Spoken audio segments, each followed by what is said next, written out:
Hi, and welcome to the College Golf Recruiting Webinar.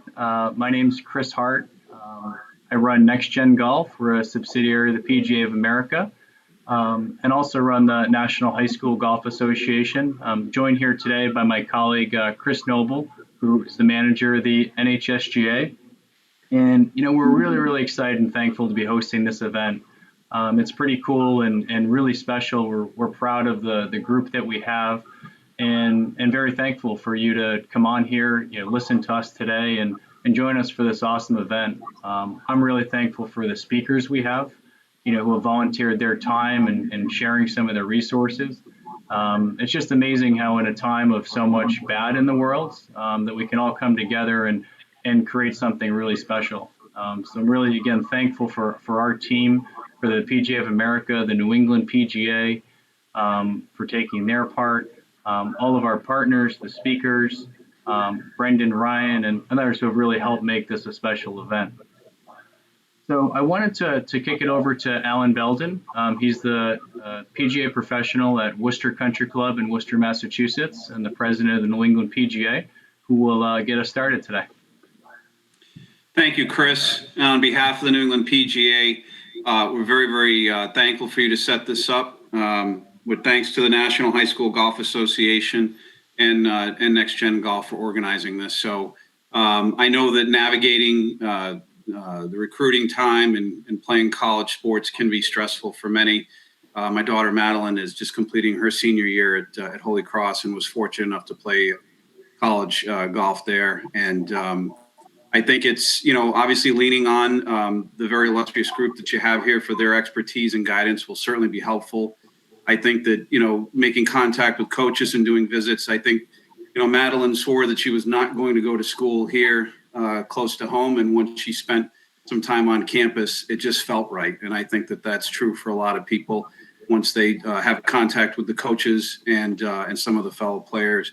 They get a feeling that this is where they belong, and she has had a great experience there. So best of luck to everybody in their endeavors. And I know it's an unusual time for those seniors right now.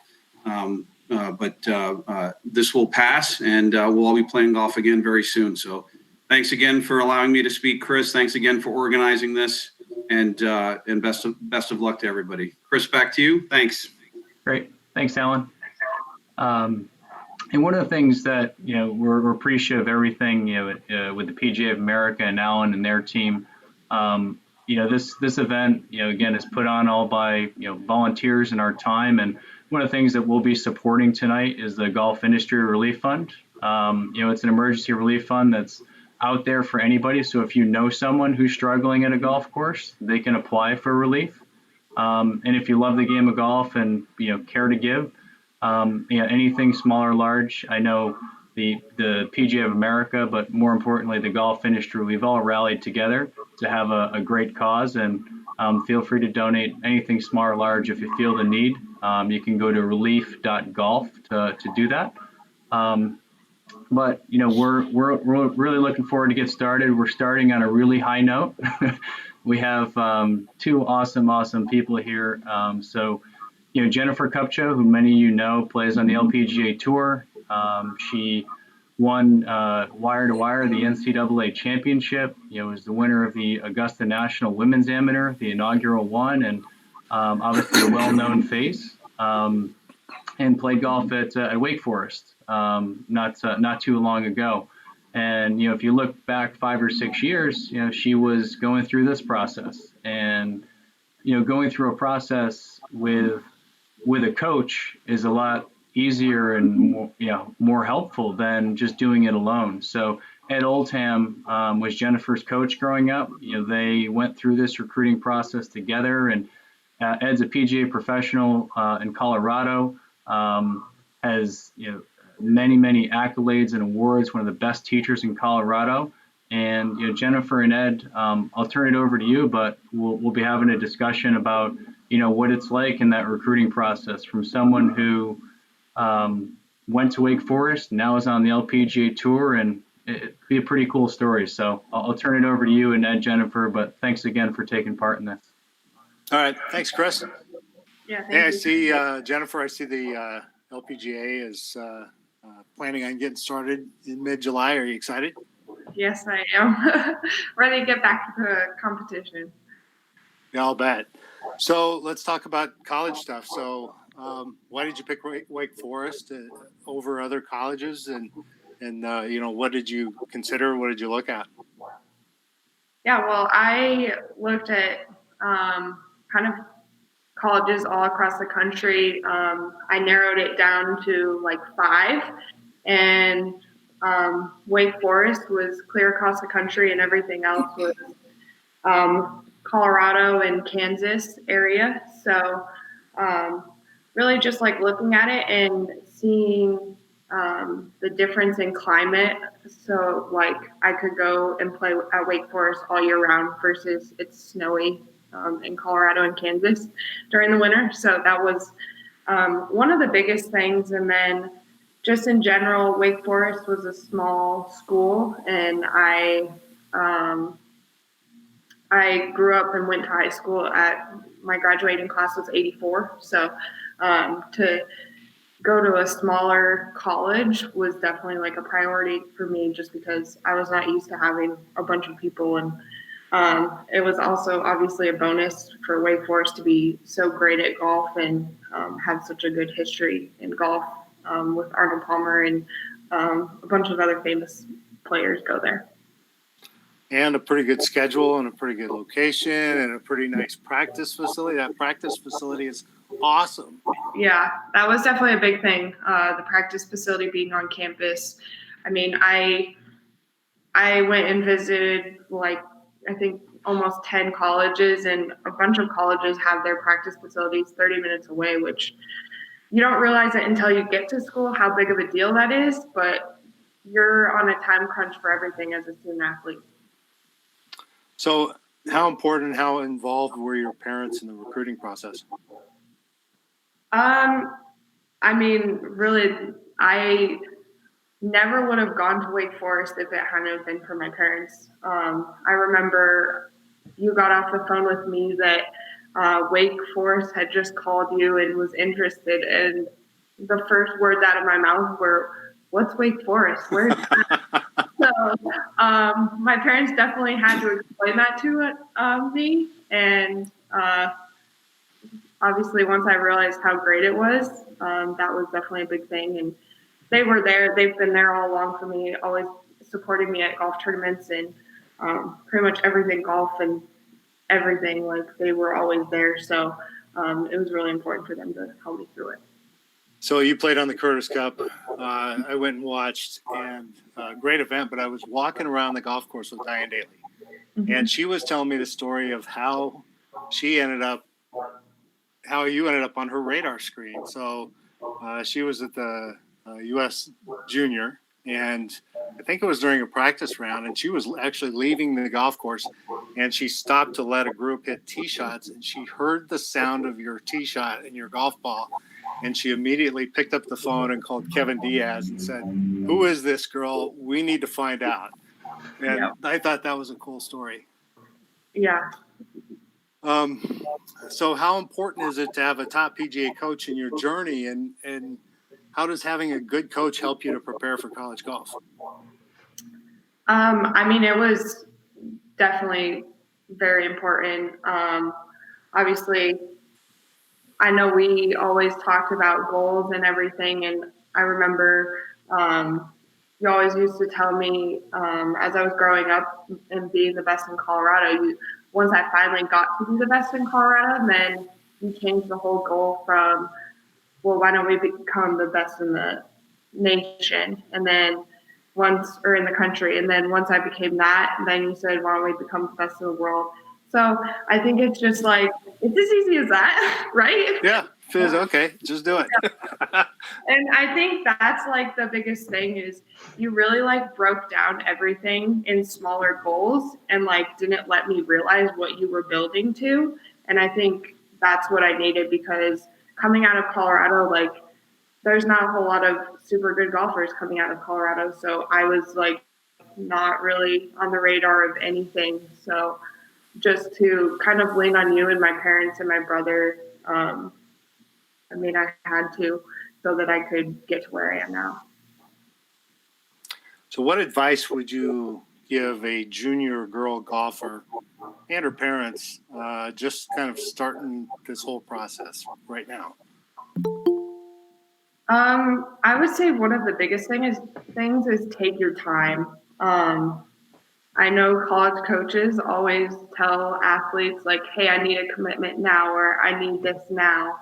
But if you just go into it and say, "Look, like I'm not ready to make a decision. I'm however many years old." Like they wanted a commitment from me when I think I was a sophomore or junior, and I was just like, I know people are already committed right now, but I'm not ready, and I don't know what I'm going to want to do in a year. So just let me have my time.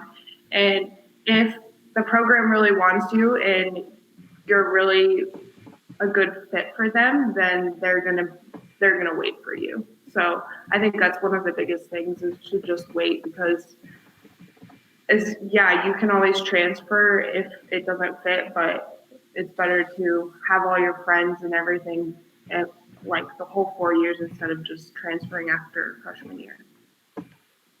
So once you get to college, what did you find was the biggest challenge being a student athlete? I think time management. Um, you go from like high school where your parents are always on you to do this and do that, and no, you can't go hang out with your friends now. Like you need to do this, and you completely move across the country, and then there's no parents to tell you, no, you can't go hang out with your friends on a Friday night or on a weekday night. Like you need to do your work. Just because the whole morning you have classes, then you have practice for 3 hours until dinner, then you have dinner, and then somewhere you have to study. So, yeah, it definitely was a big eye opener to me. And also like how hard classes are. You definitely can't just like roll in and take a few notes and then show up to a test. You have to study and actually like learn the material. All right. 2018 NCAA champion. How does that sound? Wire to wire. Yeah. Pretty cool. So talk about that for a moment. It was unreal. The year before that, I had come down to the last two holes and was in the lead and kind of just choked it away, which was heartbreaking. But then to be able to come back that next year with my team, we had a struggle that year and we made it through. So it was exciting to have my team there at Nationals and honestly, just everything that happened throughout my college career and what I faced personally as well as with my team and an assistant coach leaving, like it was great to be able to come back after that year before and win. Well, in 2017, we talked about after that happened, we talked about how any champion is going to put themselves in contention frequently, and you're not going to win all the time. And I think you handled that very well. And my family walking off the 18th green, that was pretty cool. And like having so many people just like surrounding, there was so many fans. That was cool. How about, so you've been interviewed a million times since then, and everybody wants to ask you about 13 and 15, the par fives, but I've never heard anybody ask you about 16. So, from my perspective, that's what sealed the deal. And that, we've seen those shots on that par three over the years so many times that, the good ones where the ball lands and then kind of trickles down the hill to the hole. And yours did that. So, did the caddy tell you exactly where you need to hit it? When you hit it, did you know, oh yeah, that's perfect? Tell me about that shot. Well, before that shot, I think my caddy and I had just like said, like, try and hit it there was like a tree right on the line of where the slope started down. He said, hit it anywhere there, between there and the edge of the bunker. So, honestly, like, yeah, he said that and everything, but when I got over the ball and was ready to hit the shot, I play a cut. So I pretty much was starting the ball on the right edge of the bunker and just made sure it cut so that it didn't end up in the water and it didn't end up in the bunker. I didn't really care where else it ended up because I was so nervous. But yeah, it worked out perfectly and cut just enough to where it would come down. But yeah. So let's see. I guess it's been a couple of months. I spent some time with Bill Harmon out in Palm Desert, and we were talking about number 13, and he was telling me that most people don't know, and he's played there and he's caddied in the Masters. He said most people don't realize how difficult that second shot is on 13. Mm-hmm. You got ball above your feet, left foot below your right foot. Yeah. You handled it okay. Yeah, I was just trying to hit the ball at that point. I had nothing to lose. I was just going for it. Yeah, when you made that eagle putt, my phone started blowing up. Oh, geez. What other advice would you have for someone who's in high school right now, getting ready to play college golf? What else would you say about that whole process? I mean, no matter where you can come from or whatever, like you can kind of do it a multiple of different ways depending on what kind of resources you have money wise and everything. The way I did it was I didn't really play a whole bunch of national events and play in AJGA events like a lot of juniors are doing nowadays. I chose to just try and qualify in an event, a national event in Colorado, and then travel to those 2 or 3 events every summer and play junior golf in Colorado. That's the way I did it. And one of the biggest tournaments that all college coaches are at, especially D1, like everyone is at the USGA Girls Junior Am, and that's like the most important tournament. If you can't play in any AJGA or junior events to get your ranking up national wise, then just try and get into the Girls Junior Am because that's where every college coach is at, and they're all out there looking for people that are hidden, and that's what I was. So, well, and even if you don't, there's certainly nothing wrong with Division II, Division III, NAIA, even junior college. Yeah, exactly. Junior colleges, I know, have a lot more scholarships available than the 4-year schools, and oftentimes smaller class sizes and less money. So that's not a bad way to go. Well, and even if you're playing whatever state you're in, whatever state golf association, if you're playing in those events, you're going to get noticed by everyone in your state if you're completely taking it over. And I mean, even for me, my top 4 3 of them were in Colorado. So there's always, even as I made it to a national level, like you're still going to be looked at by your state stuff. So. All right, Chris, we have some questions coming in.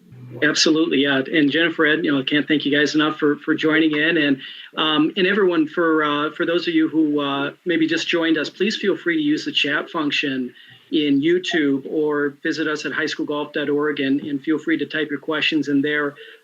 Jennifer, got a couple questions coming in. One from Jackson. Jackson would like to know, what an average day of a college golfer kind of looks like. So could you maybe walk us through that a little bit? Yeah. So depending on what day of the week it is a little bit different, but I'll just take you through like a normal day. Our Tuesday, Thursdays, we had morning workouts. So our workouts were at 7 a.m. I know a lot of colleges go at 6, so get prepared.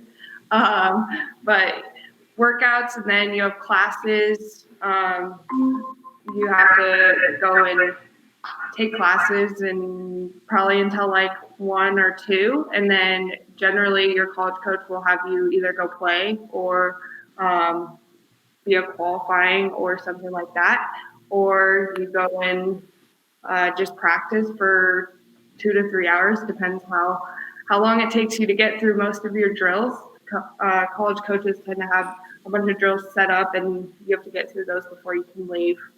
And then after that, I usually went and got dinner with my team, which would take probably close to an hour, just because at that point it's like 5 or 6 and everyone's eating at that time. And then after that, you go and study and go to study hall at night. It kind of just depended on everything, but it was a long day and it was definitely full. So. Well, I think the comment you made a little while ago about time management, I think that's spot on. I've heard that from so many golfers who are playing golf in college, that time management is key. Yeah. Absolutely. I think that's great advice. And a question, Jennifer, from Scott. And like you said, you talked a little bit about your recruiting process and the journey. Specifically, when did you start it? In high school? Like, when did you really start getting serious about saying, hey, I want to play college golf, and start reaching out to coaches? I think I reached out maybe my sophomore year to coaches, just to of the colleges that I was interested. A lot of colleges wrote me back and said, sorry, we're already full for your year. But that's when I started to get serious. And then I really got serious my junior year when I qualified for the USGA Girls Junior. And that's when all of the college coaches started reaching out to me, because then they can contact you September 1st of your junior year, I think.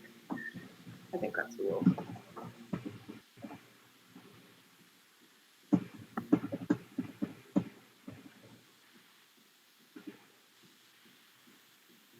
Did we lose Chris? I think we It might. seems like he froze Yeah. up. So what kinds of things, I know we went and sat down at a Starbucks back in December and talked about goals for the year, but now that the LPGA schedule is set, what kinds of things are you going to do to get ready to play and compete? I mean, I know you have been telling me some things to do with my swing, and we worked together on getting my wedges back to where they need to be. And so I'm just working on those things. I am in Arizona, so the courses are open down here, which is nice, obviously with a bunch of precautions and safety stuff. But it's definitely been fun, and I've been able to get back to work and really focus so that I can be ready to go when we start. So that's one thing that we've always talked about is kind of establishing some goals, and not a whole bunch, but just a few, and kind of pick some things to work on and make those better, and then reevaluate and move forward from there. Yeah. And Jennifer, I had a question that I saw come in. Can you talk a little about your high school golf career, like what it was like playing high school? There's a lot of high school students and parents on here and high school coaches. So what was high school golf like for you, and how important was it to you? Yeah, high school golf was definitely different than junior golf in Colorado. Junior golf was definitely more competitive, as it was everyone from the state instead of just my division. But junior golf was also a lot longer. So one of the biggest things from my high school golf was my parents were my coach, but we always sat down and we looked at course ratings and what I should be shooting on a course when we were playing from the red tees, which was really short for me. And I'd go out and shoot 69 or 68, and I wouldn't be happy about that because that wasn't my par for the day. And that was just like one of the biggest things that I remember from high school golf was really to focus on what I should be shooting instead of just competing against the field and everyone that was there. So.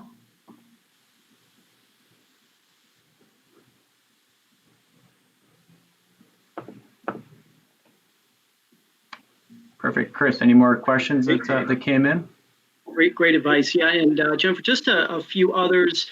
And like you said, I know a few questions, asking about those tournaments that are important for the college recruiting process. And like you said, right, I mean, I think a lot of those coaches, regardless whether it's an AJGA event or a state or a local event, it's the yardages, right? I mean, don't a lot of those college coaches, especially, want to see just consistent scores at those yardages that are going to be really close to what you're going to find at the college level? Yeah, I think they're looking at that, but they're also just looking at who's in the field, who you're playing against. I mean, they look at so many different things. I think one of the biggest things college coaches look at is your attitude on the golf course and how you carry yourself and how you react after a bad hole, because you're not always going to play perfect golf and not everything's always going to go right. And they want someone that's going to represent their university positively and not have you blowing up on the golf course. And grades are important too. Yeah, as well. That's awesome. I think, guys, that's for the questions for the audience. Awesome. Well, Ed and Jennifer, really appreciate your time joining here. I think you're an inspiration to every girl that plays high school golf. As you said, you were kind of that hidden gem, right? People didn't know about you until you finally made it to the U.S. girls, and then a coach who randomly walked by heard you hit a ball, and that's what got you recruited. So you never know when those opportunities are going to come up. I think you give a lot of girls a lot of hope and dreams, and dreams can happen. And we wish you all the best for a great year on the LPGA. And thanks again for your time, and thanks, Ed, for being a great coach and helping her along the way. Thanks, Chris. Enjoyed being here. You got it. Thank you both so much. Okay, now we're moving on here to our second session. We're really fortunate to have Keegan Bradley and his call it his PGA coach, his dad Mark Bradley here. Keegan, you'll be happy to know I'm tuning in here from Boston, and Mark, so we have some Boston love here, which is great. I know everybody in the audience, a couple housekeeping items. If you do have any questions, for Keegan and Mark as they go through, feel free to do so right on the YouTube live chat. Or if you want to go to highschoolgolf.org, there's a chat function where you can ask questions there as well. But we again really thankful to have Keegan here. He's a PGA champion. Won the PGA championship in his first major. He was a high school golf champion here in Massachusetts. Went to St. John's down in New York, and again had a great coach growing up. So his dad, Mark Bradley, is a PGA professional out at Jackson Hole in Wyoming. And it's really cool to have a father-son talk about coaching and recruiting. I mean, it's different being up in the Northeast. Jennifer, you heard from her about what it was like in Colorado. Keegan and his dad will talk a little about what it was like, playing college golf and getting recruited in the Northeast. And it's cool because Keegan was a two-sport athlete as well. So I'll turn it over to Mark and Keegan, and appreciate everybody being involved here. And again, if you're lastly, this event, is put on, by the PGA of America and the New England section. And I'm very thankful that many people have already started to, support, or if you know someone who needs support in the golf industry, the Golf Emergency Relief Fund, please tell them to apply for that relief, and or if anything small or large that people want to donate, they can as well. It's just relief.golf. Look forward to hearing your questions, and I'll turn it over to Mark and Keegan for a discussion on their side. And thanks again for both of you for being here. Hello, Chris. How are you? We're good, thanks, Mark. And Keegan, you're on mute, so you know. There you go.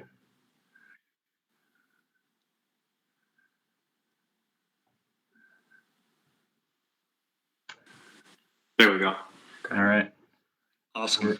We're all good. So Hey, thank you. We're doing great. This is a lot of fun. I got to say, this is our first webinar, so it's awesome to have amazing people, and thank you both for being here.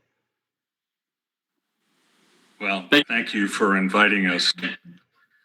I'm thrilled to be here as well. I'm all dialed in here. I've been so concerned that I'm not technologically advanced enough to dial into this, but I think we have it. You're good. You guys are great. We can hear you well, Okay, and well, the audience is happy to hear this father-son chat and take a stroll down memory lane back in the days of high school golf and recruiting. Yeah, thanks for having me. yeah, well, I'm thrilled Go ahead, to be here. Keeks. I also was listening to Jennifer. I remember watching her when she won that tournament at Augusta, so that was cool to listen to. But I'm thrilled to be here and happy to answer any questions. I'm a little bit scared of that goatee my dad has rocking around. I also want to say hi to my mom. I think my mom's watching. So hey, Mom. Yeah, this is the first time you've seen me with this goatee, and I'm not sure if it's going to stay as well. But for now, I've been pretty strict about isolating and staying indoors. And here in Wyoming, we're doing okay, but we still have to remain vigilant for another couple of weeks. Our golf course opens on May 8th, Jackson Hole Golf and Tennis Club. So we're all excited about that, and we'll see how that goes. I think golf's the one sport that can continue on with the least amount of, delays and problems with, social distancing and all of that. So that being said, God bless, and let's start playing golf again. Yeah, I mean, I turned professional kind of later in my life. And along comes two wonderful kids, Keegan and Madison. And Keegan, I'm a really, really lucky dad because Keegan literally came to work with me every single day for years and years and years. And I'd even try to say to him, I'd say, Keegs, why don't you take the day off and go swimming with your friends and go play baseball or do this and that. And he finally said, Dad, I wish you'd stop asking me that because that's not what I want to do. I want to get up in the morning and I want to go with you and I want to hang out at the golf course all day. So we did that. And, knowing that kids need their rest, I would bring a pillow and a blanket with me in the car because I have to be there by 6. And here's a 10-year-old kid, what are you going to do? And so when we got to the golf course, Keegan would put the seat down and put the pillow under his head and cover himself with a blanket and sleep for a couple more hours and then come into the golf shop and say hello to everybody. And then I'd have him go pick the range. I need some range balls here, Keegan. And, he was a wonderful kid. He never did anything in all those years to get his old man in trouble. He was a good kid, and he practiced, and played every day, and it was a wonderful situation.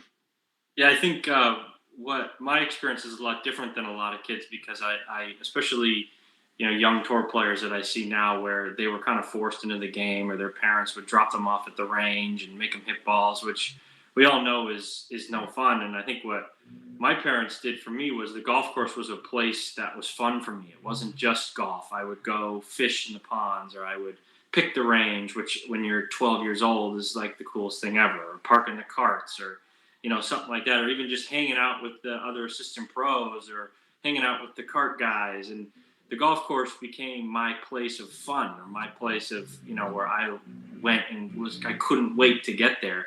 And I think that's where my love of the game kind of grew. I wasn't just hitting balls, and putting and chipping and playing, which I loved too. But I was able to go to the course and it was always fun. It was never work for me. And I think I've been able to kind of carry that over into my professional career as well.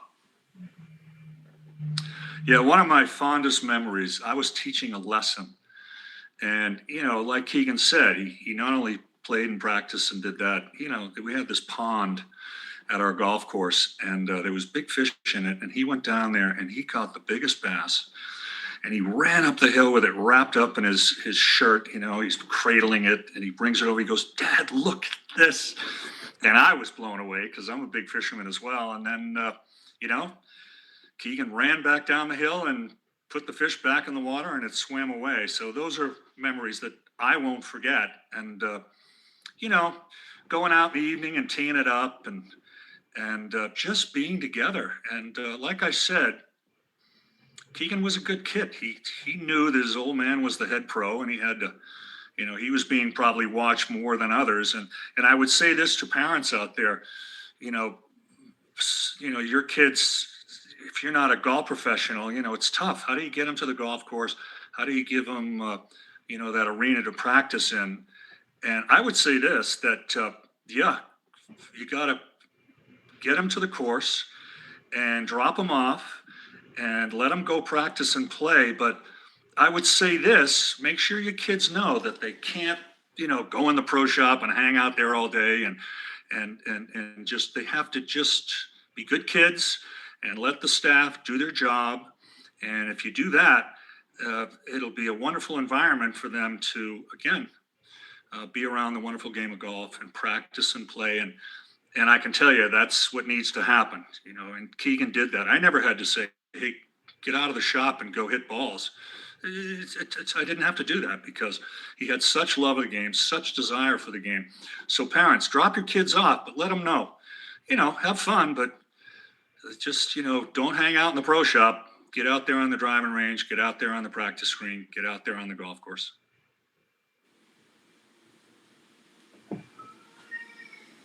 And so I guess, from your standpoint, Keegan, what was it like in high school? And let's talk a little bit about, for both, as a parent, Mark, and Keegan as the actual player.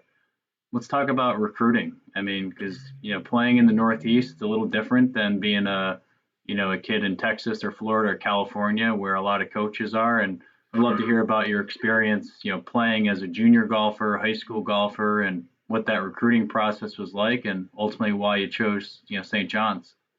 Well, I didn't have a recruiter, to be honest. Growing up in Vermont, and then in my senior year of high school, I moved to just outside of Boston, but I wasn't highly recruited at all. I barely was recruited. I lucked out with my coach, Frank Darby at St. John's.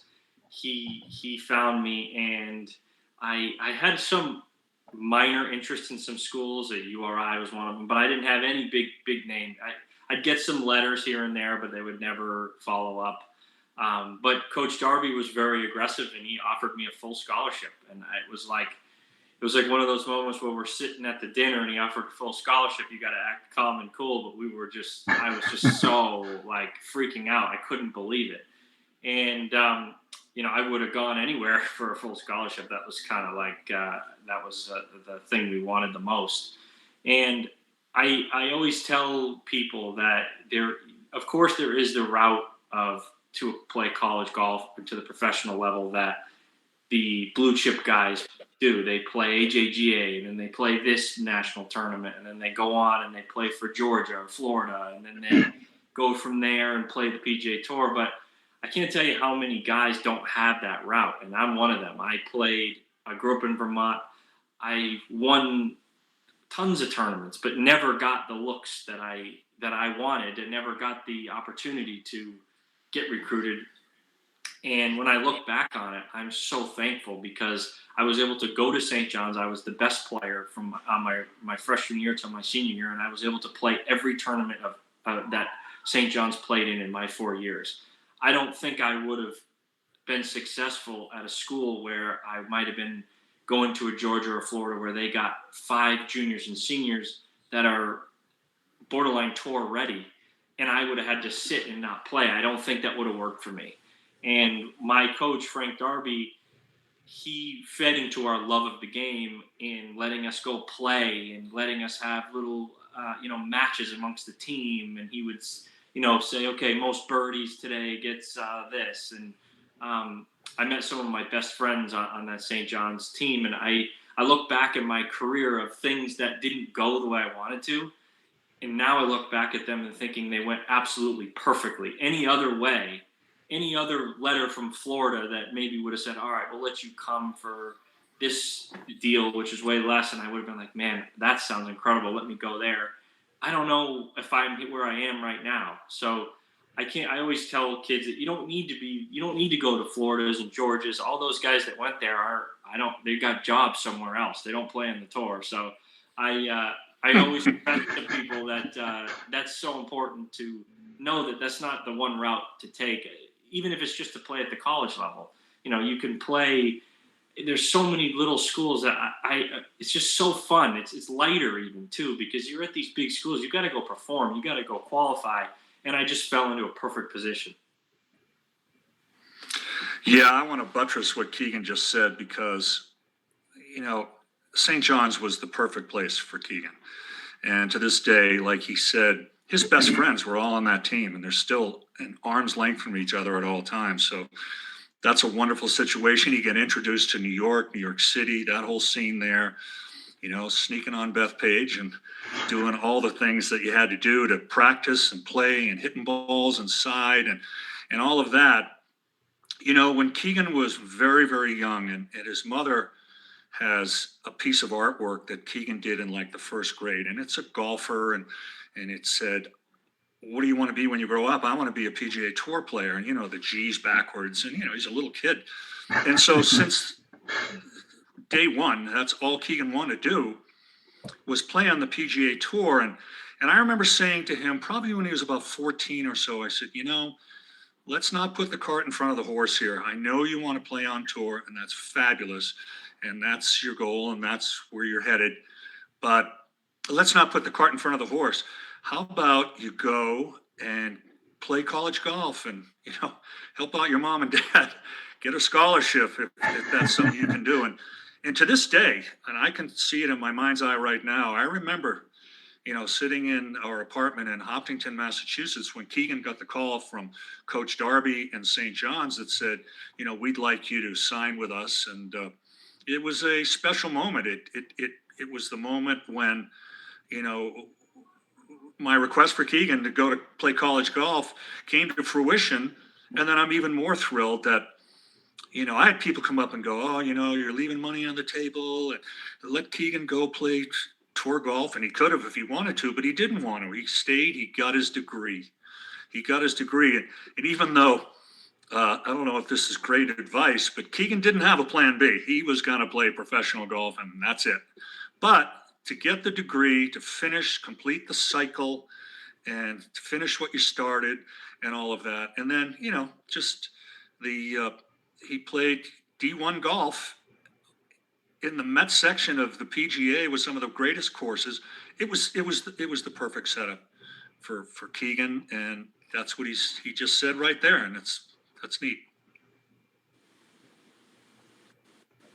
Yeah, I think it's really cool to hear that, and just to hear that you say, hey, we didn't really have these options, and it's cool when people say, hey, I didn't have to go to Florida or Georgia, and there's not the one way to do it. And Keegan, you said one point, as a junior you won a lot, right? But people didn't even know, but you won tournaments. So I think we'll love to hear about more like junior golf, high school golf for you. Because I think there's a lot of students out there who might, win locally, and they're actually really, really good, but they may just not get recognized as much as maybe they should. So love to hear more about that, because I think there's a lot of people out there that, have a lot of hope, and they could be like you if they're willing to really work hard and be as strong and do what you did. Yeah, I felt I've always kind of had a chip on my shoulder growing up in Vermont. That's not a golf mecca. And I had people my whole life telling me I was crazy to even Division I golf, forget about playing the PGA Tour. So I always kind of had that going with me my whole career. And I knew people were always going to doubt me. I knew that, going to St. John's for me was a big deal. For other people, it wasn't. But I was going to outwork everybody.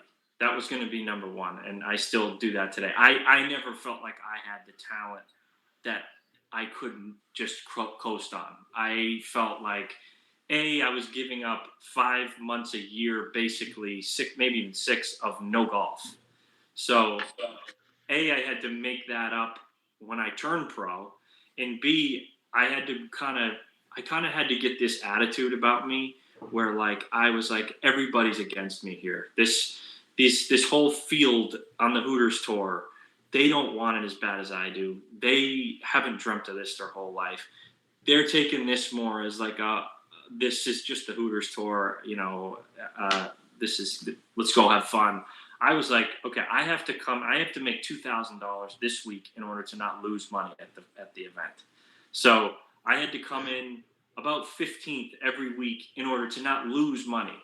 So I had that sort of mentality where, okay, this is my Aunt Pat always said she never looked at playing on the LPGA tour. It was a job for her. Now I don't quite have that sort of outlook, but I always took golf as a job for me in that I need to clock in and put the hours in.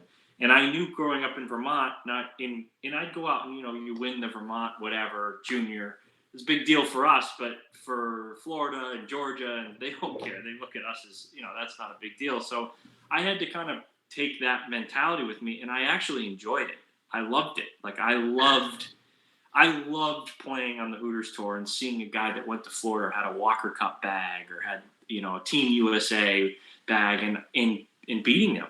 That was something that I loved doing. I loved getting on the range at a course and seeing these guys and just going, all right, I'm not leaving this spot till this guy leaves. I don't care how long it's going to be. I'm gonna just sit here. And I had that sort of attitude of I'm going to be tougher than everybody else. And that's something that I got to remind myself of now in my career as I get older. And I think it's something that was kind of ingrained in me. It's a New England sort of attitude. And I take great pride in that.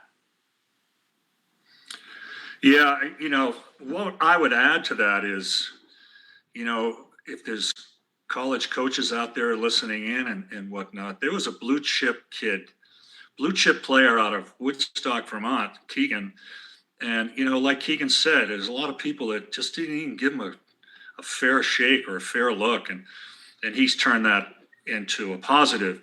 But what I'm saying is that as a former member of the New England PGA and now a member of the Rocky Mountain section of the PGA, I can tell you there's kids all over the Northeast and there's kids all over Wyoming, Idaho, you name it, and they can play. And these coaches, boy, I'll tell you, they can find some real blue chip players.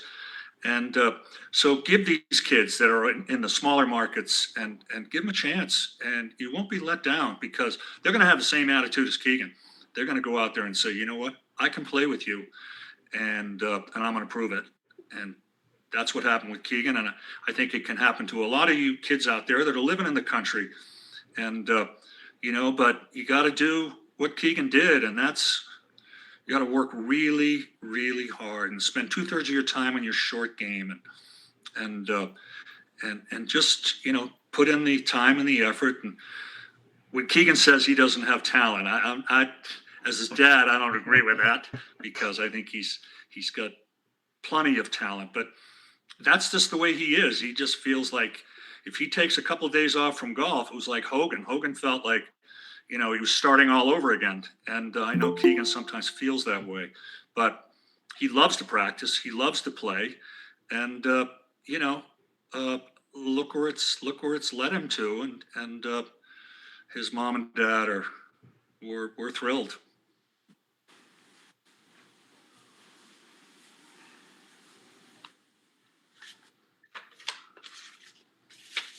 I think Chris just got lost internet, but we have a lot of questions just coming from the audience and different things to answer. So Chris is going to do some rapid fire questions for you when he hops back on here. But so from my side, a question that I saw that one person asked is, so what does it take to play professional golf? I know you said working hard, and you're someone that's obviously outworked everybody.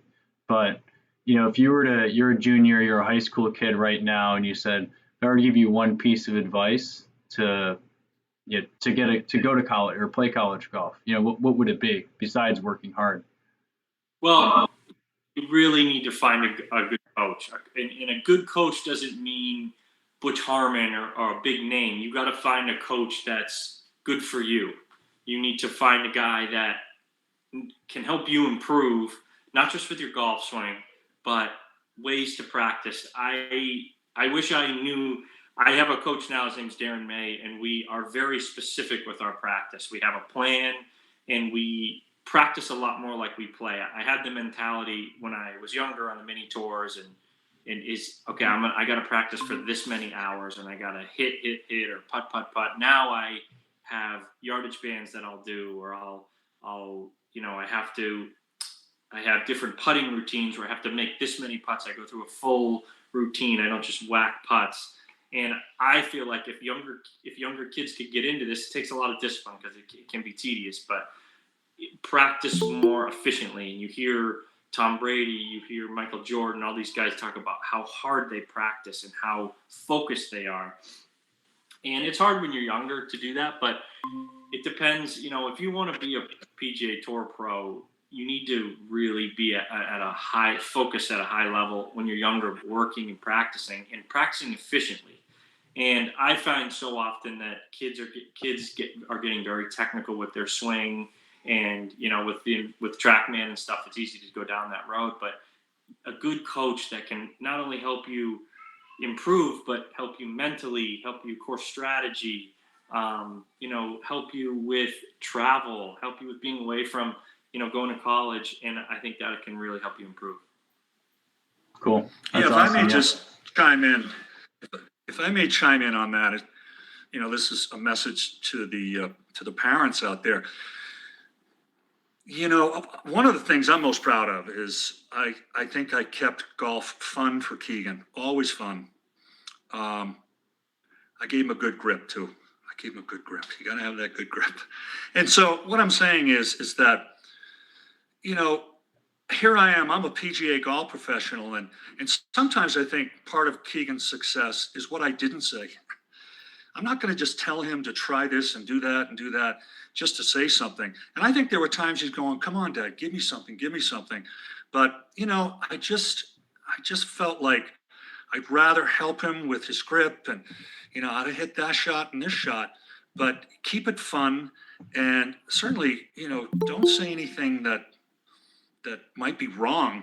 And my dad was tough. He was tough. And look, my sister Pat is a 6-time major champion, and Keegan's aunt. And but I did it a different way, and I'm proud of it. And I love that I can go to golf tournaments, and he loves seeing me there. And he's never going to see me with my head down. He's never going to see me kick a pine cone when he hits a bad shot. It's head up, keep going. And, then he got passed on to, some wonderful golf coaches. And now he's with Darren May. And Keegan T. Green, he's one of the best in the game. And so I would just say to parents, just be cool. Don't feel like you have to say something for the sake of saying something.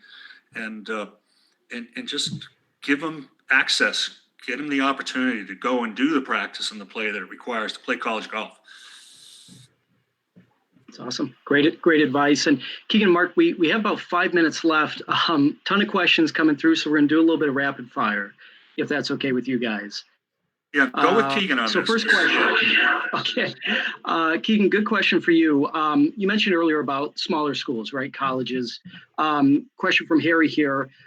Would you say that starting off in a smaller college like a D3, NAI, or JUCO, junior college, could still lead to a career in playing golf? Yeah, there's tons. I know tons of guys on tour that have done it. Look, the Patriots just picked their first pick in the second round, a Division II player. So just because you're getting recruited from these schools when you're 16 years old. You're going to be, if you go into college and going to improve, that's when you're going to really get better.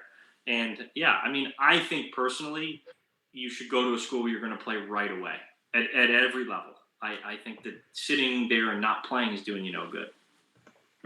Right. Absolutely. Question from Charles. How beneficial was high school golf for you? And he goes on to say, was it necessary? Yeah, high school golf as a team isn't the biggest part of playing in high school. Now I met my best friend on the high school golf team in Boston who played the PGA Tour. His name was John Curran, and I met him. It was a turning point in my career. I found a player that loved the game like I did and wanted to do what I did. I'd never met anybody like that in my life, and we pushed each other. I always had someone to play with. I just played with him today. So it's high school golf is a great way to find that team atmosphere. And we won a state championship, and we still talk about it. We joke around how fun it was. So yeah, I think it's definitely, again, let's have fun. I wish I played all sports until I was a senior in high school because I missed out on that team atmosphere. So I think high school golf is great. Right. It's awesome. Question from Jeff. Keegan, were there times when you thought you may not make it as a college or even a professional golfer? I mean, I never, like my dad said, I never had a plan B, whether that's a good plan or not, but I was going to be a professional golfer no matter what. There were times when I remember on the Hooters Tour when I was dead broke. And, back then in the Hooters Tour, you had to, it was $1,100 entry fees in the tournaments. I was paying my way, driving, staying in hotels. So that was scary, certainly. But I definitely had people around me that were helping. But no, I honestly, there were obviously doubts. I'm not going to sit here and say that I knew I was going to be a PGA Tour player my whole life, but I just was so determined, and I had everyone around me telling me I could do it, and I had somebody in my very own family that was in the Hall of Fame. I don't know. It just was always a nice sort of cushion. That's awesome. Yeah. Sticking with kind of the theme of high school, college golf, question from Logan.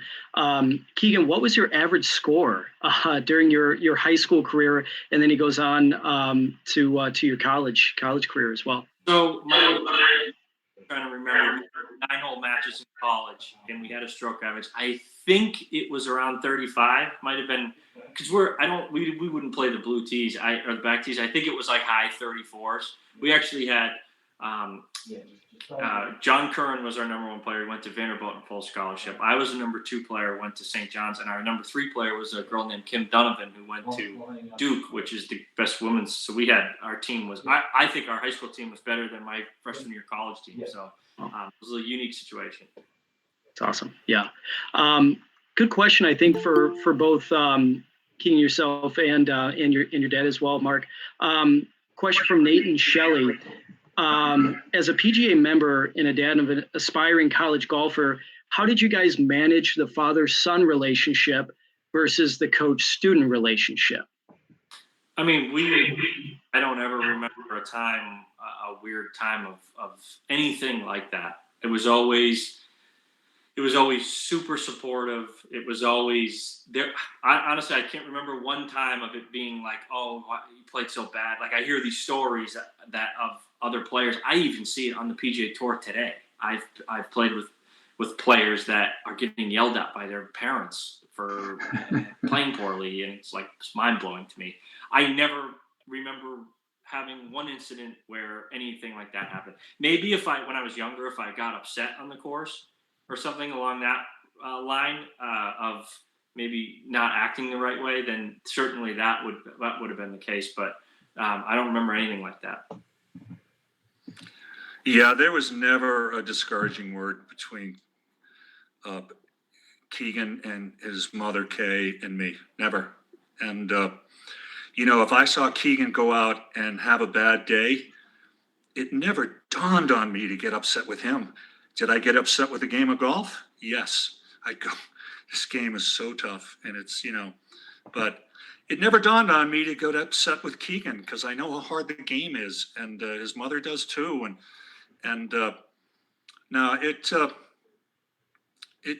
was a wonderful, number of years that we got to, go hang out together and play. But it was just everything was positive, but it wasn't phony positive. It was just let's have fun and work hard. But I was blessed the fact that I never dawned on me to get upset with Keegan. And like I said before, my dad my dad, bless his heart and rest his soul, he was an incredible guy. But boy, I'll tell you, if you went out and didn't play well, he was mad. He was mad at you.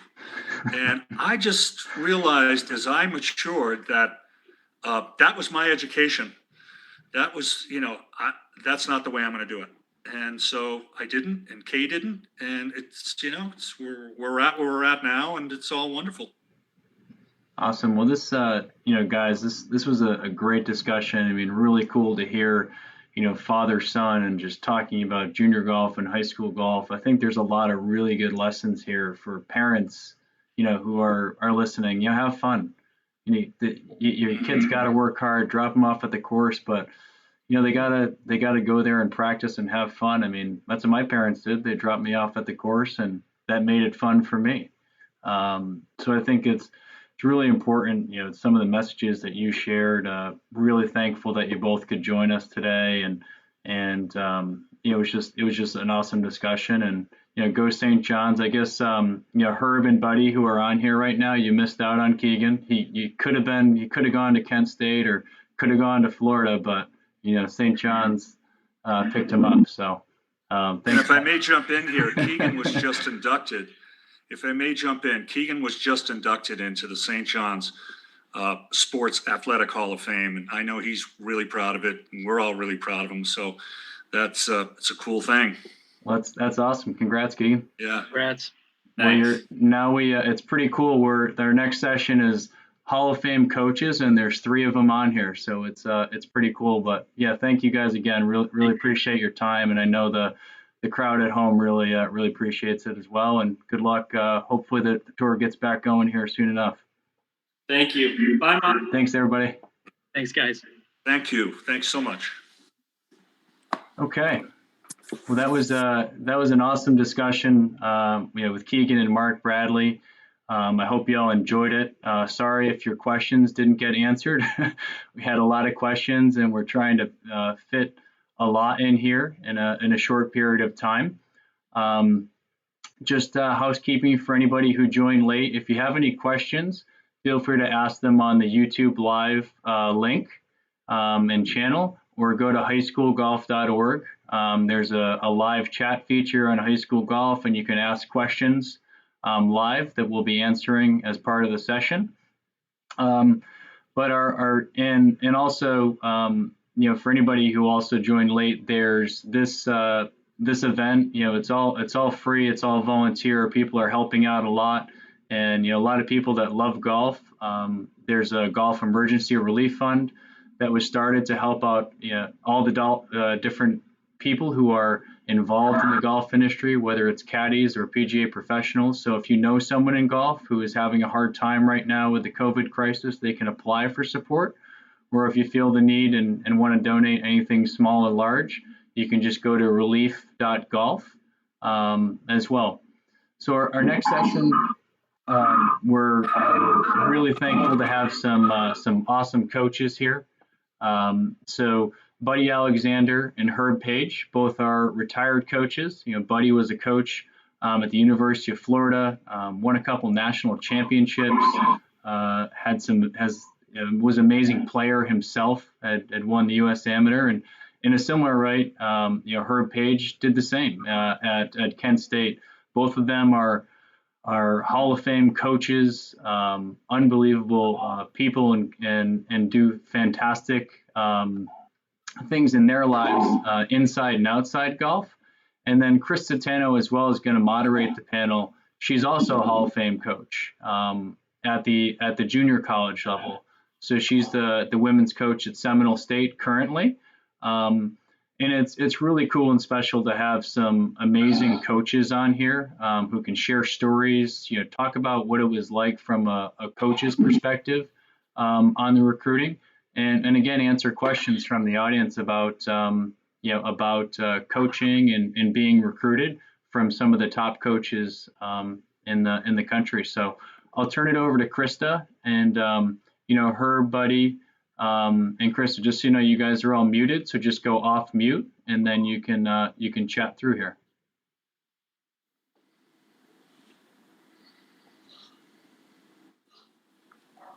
I think I did it. Can you hear me? We can hear you. I can hear you.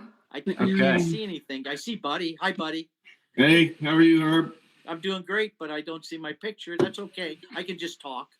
We can see you, Herb. So you're good. This is an accomplishment, you guys. This is the first virtual live webinar, so we're doing okay with tech, but we'll get through it. I can't see anybody but me. We can see and hear you, so that's good. Okay, well, we don't have a lot of time, so I'm just going to get started if that's okay, Buddy and Herb. First of all, I want to thank everyone for asking me to moderate this session. I want to tell you I am a huge fan of Buddy and Herb, and it's quite an honor just to be in your company. I can't wait to meet you face to face. So I'm going to just start with some questions, and I'm going to give the questions to both of you. And both of you, I've heard that you're quite the talkers. So I'm going to give you both an opportunity to chime in and to go back and forth, and let's just have some fun with this. So my first question is, both of you were coaches for years and years and years. In your experience, what became important to you when evaluating and looking at a player? Were there certain qualities outside of the actual score? What kind of qualities were you looking for in a kid that you wanted to bring onto your team? I'll let the national champion go first. Okay, Buddy, let's go. Well, first and foremost, in terms of recruiting, I looked at their record. I didn't pay a whole lot of attention to score because there are so many variables involved in scoring. Weather, difficulty of the golf course, so on and so forth. But I looked very closely at their record. I wanted to know who they beat and how often. And I don't think you could ever find any barometer or predictor that was better than a guy's record. For instance, Justin Leonard was the #1 ranked junior in the country when he was in high school, and he went on to be a great player, as most #1 guys are. I didn't pay a lot of attention to rankings. I love to see kids that played in tournaments beyond just junior tournaments. For instance, if a kid at age 16 won the state amateur, to me that was just as good as winning the U.S. junior, because obviously he's stepping up and playing against men, and it didn't seem to bother him.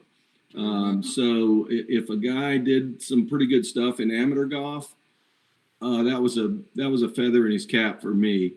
But generally speaking, beyond the record, you would look for good fundamentals. Typically if a guy's got a good set of fundamentals, he's got a chance to continue to improve and get better. I hate to say it, but if a guy was 6'4" and 200 pounds and could hit it 1.5 miles, he had an advantage over a kid with a similar record that was a little smaller and didn't have as much speed. So, as a coach, we all thought we were geniuses, and we could predict how good guys were going to become, and that is totally false. It's not a science, so to speak. But I started with the record for sure. Then probably looked at the fundamentals and the golf swing itself.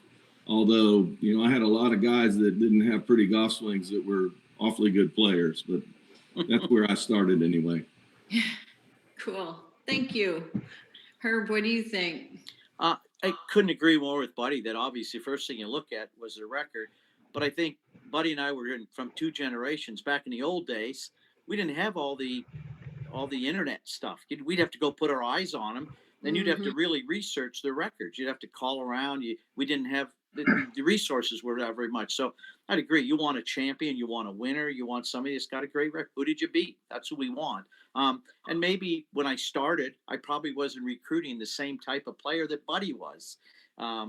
Later on, I don't know whether we went head to head, Buddy. I don't really remember, but once in a while they want to sneak up north and grab one of our players. But so again, record and just what they did for sure. But I was like, Buddy, I would look at speed and then, maybe their touch and feel and basically when I was first going out there, club face contact, just things that we watch. But I like what Buddy said is that some of the greatest, what I thought were the greatest recruits with the pretty swings, and maybe I didn't get them, maybe I did, they never made it. So the intangibles were what we tried to figure out when we were recruiting them. Their competitiveness, their perseverance. It's a game that knocks you down, and sometimes if you watch them enough, you'd see those characteristics. So maybe more of the character and the emotional that you could have a little bit of a predictor. But again, I guess we would say this: sometimes a little bit of a hot-headed guy out there, or a hot-headed young lady at age 17, that was okay. That means they wanted to win. So again, early on, those were the things. And now I think with all the technology, when I go recruiting at the end, it was like they all hit a mile. So I got rid of the speed factor because even the little guy hit it a mile. So, and then it became down like who can hit their wedges closer and who can score. So times changed, but I think, and again, I think we missed somebody. You had to check their grades. You had to check their school. Yeah. And I think for the high school kids out there and the high school coaches, man, that's the first thing we call about right now. Can this young lady or this young man, can they handle the Division I and playing at a high level, and can they manage their time? And so that's big part of the equation. Good. Great answers. Herb, you're going to go first on this next one. Are there any common mistakes that you can think of that families make during the recruiting process? How long do I have for this? Okay. No. Listen, there's nothing better than having a set of parents or one parent or grandfathers that is behind their daughter or son. I think it's great. What I try and find out is, are they going to be behind them in college? Are they going to give them maybe some financial resources to play a great summer schedule? The mistakes that are made is at some point, mom or dad has to give them up. And you couldn't give them up to a better guy than Buddy Alexander, a national champion, and a player. And so what the mistakes that they make is, let us coach them. Let us teach them. And you support them, you root them on, you be positive. So the mistakes are just kind of hanging on. Don't forget, when they come to us, they are young women and they are young men, and we treat them as such. So again, I love parents that are enthused. They come out and support them, but be positive about it and support the whole program. And then know they've got that support, off the golf course. And when they're not around us, that if they really want to reach some high goals, are they going to give them some financial access to help us set up a summer schedule for them, as an example? Good answer. Buddy. I think there's sometimes some mistakes in their scheduling of summer golf. Again, I like the variety. I think it's important as a young player that you learn to win. So I thought it was important that you play in some tournaments that weren't so difficult that you couldn't be competitive up at the top end. I thought it was important to go play in some bigger tournaments where you might get your nose bloodied a little bit, but that was okay. I mean, you had to find out how good you were. And I see, especially toward the end of my career, I saw a lot of scheduling that had a lot to do with rankings. Parents that were overly concerned, or even kids, I guess, as well, that were overly concerned with putting a schedule together that made sure that they maxed out on their ranking points. And yes, as Herb said, we didn't have nearly as many tools to evaluate when we were recruiting a long time ago. Rankings are helpful. I'm not saying they're not, but just because you played in 20 tournaments with a certain tour and established a certain ranking didn't mean that you were as good as a guy that was playing in, like I said, the state amateur or some other events that allowed him to grow up a little bit more as opposed to, one specific tour and just being all in on the ranking points.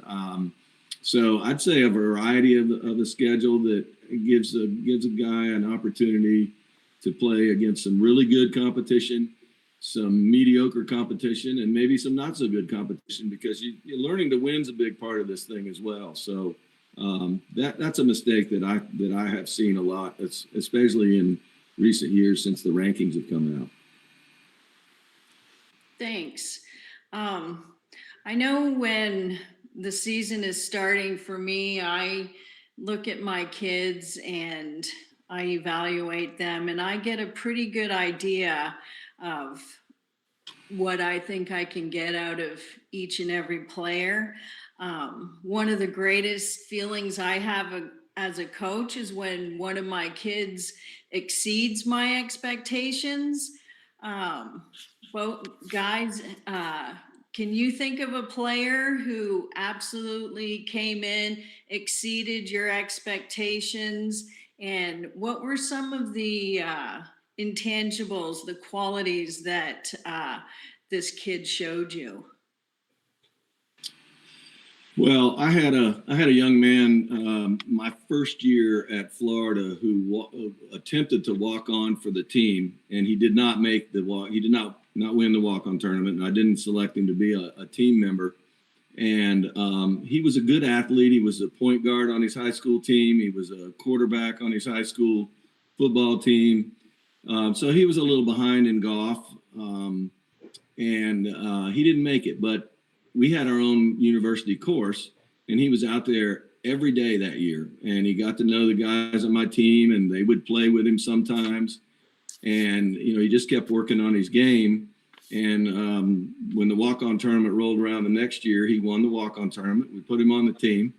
And I think he might have played in one tournament that year. His second year on the team, he played in probably about 50% of the tournaments. And I never really thought this guy was gonna pan out and be a great player. But the third year he was on the team, he was in the lineup, played in the postseason, SEC and NCAA and the regional. And then in his fifth year, he was the captain of the team, played in almost every tournament, and that team won a national championship. So when you've got a guy that was a true walk-on that you never expected to even contribute, ends up being a team captain on a national championship team, I would say that exceeded my expectations for that guy. What's that kid doing now? Oh, he's a very successful business person, lives down in Tampa. His name is John Pettit. He did another, he had another interesting thing that was kind of cool. When he got on the team that year, Dudley Hart and Chris DeMarco were both first team All-Americans. And he would play golf. Chris DeMarco loved to play golf. And, I was big on letting guys play. I never made them practice if they wanted to go play.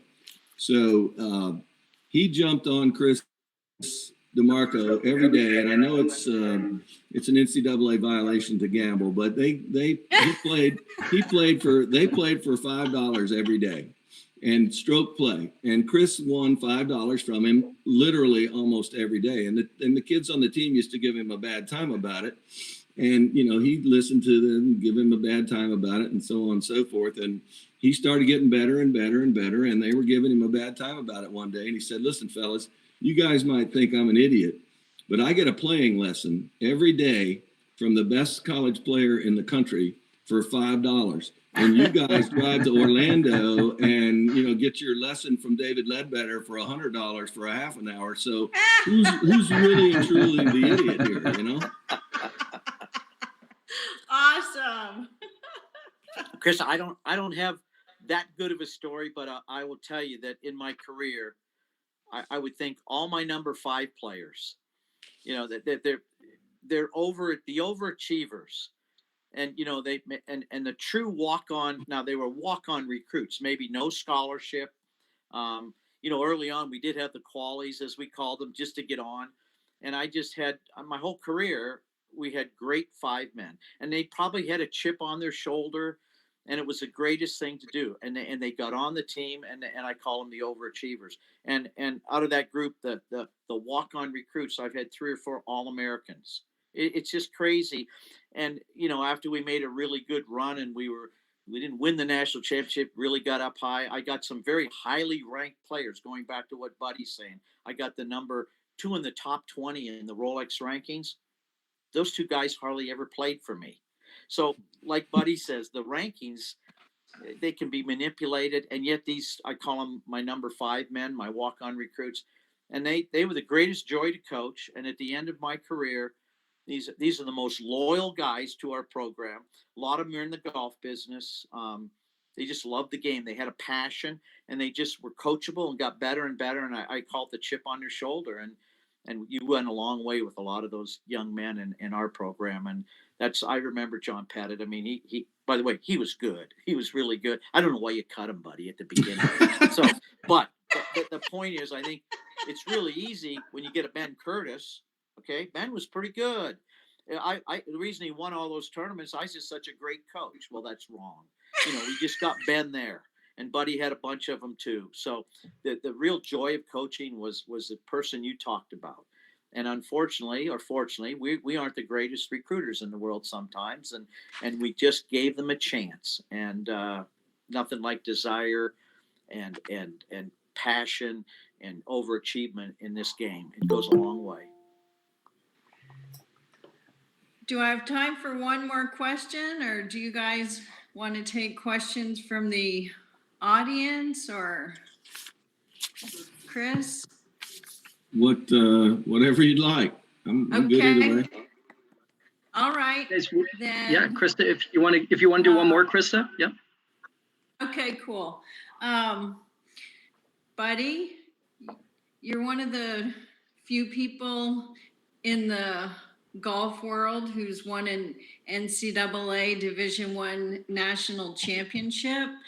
Do you want to just share a few of your feelings that were going on in your chest, in your heart, in your head, the last 3-4 holes? We don't have all day. Yeah.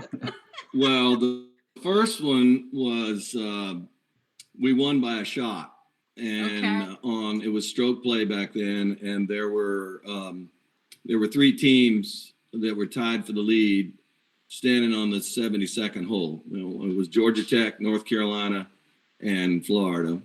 And my number 5 guy shot. We actually played 27 holes that day. We went out and finished the 3rd round, and my number 5 guy was out in front, and he shot 67. So after shooting 79 in the 3rd round. And, I remember talking to my assistant coach, the 17th and the 18th hole were really dangerous.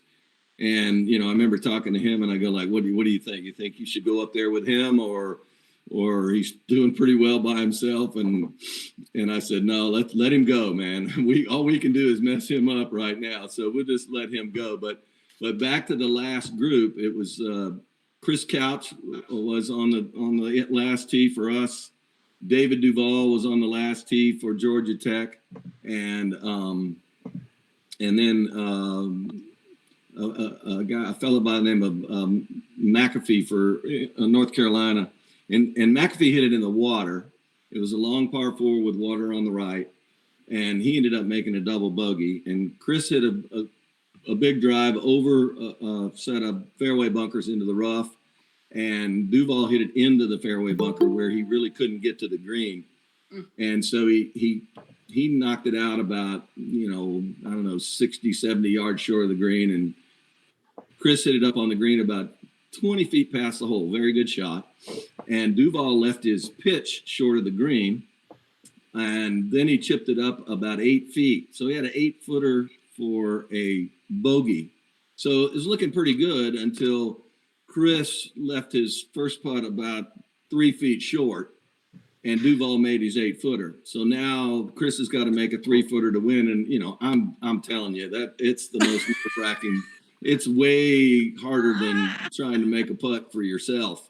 And he putted cross-handed the first 2 days and was leading the tournament, but then he switched back to regular, and then he's standing over the back behind their walls putting, and he's practicing strokes with a conventional grip and then ones with a cross-handed. And you know, if there's anything that as a coach I tried to teach was routine and stay in your routine. And then to make matters worse, he walks up to putt this putt and he puts his glove on. Well, he never putted with a glove on. And I'm about to die over there, and he holds this 3-footer, and you know, we're jumping for joy and having a big time. And later I go like, Chris, why did you putt with your glove on? He said, Coach, my hand was sweating so much I didn't think I could hold on to the putter. I said, well, you weren't sweating any more than I was, Pards. I promise you that. Oh my God. Oh, what a great story. And the second one we won by 18 shots, so that was a lot more fun. Oh, that was easy. Oh, that's fun. Well, Awesome. before general questions, I just want to say thanks, guys. I mean, I could spend a whole evening asking you questions. Herb, it's wonderful to meet a fellow Canadian, and I'll tell you what, I've been hearing about you for my entire career. So thanks for all you've done for Canadian golf. I really appreciate it. Thank you very much. And buddy, it's great to see you. I'm going to take 30. I got 30 seconds. Chris, do I have 30 seconds? 30 seconds. 30 seconds. Coaching at LSU in 1984. And this is why he's a great coach and a great man. And I'm not going to embarrass him because he'll cut me up later about this, but he doesn't remember this. He had a great team at LSU. 84, Kent State had nothing. 2 scores. Anyways, big tournament, Yale University. You remember it, buddy? I know you do. Yeah. We played, and it's a great golf course. We won a regional championship there. We tied LSU. Huge upset. Buddy was not happy. I can tell you. Kent State tying LSU. So, you know, we're going to play it off, buddy. I never forget that. Well, no, they just gave the first place Bulldog plate to LSU and the second place to us. And there was nothing about throw-out score or anything.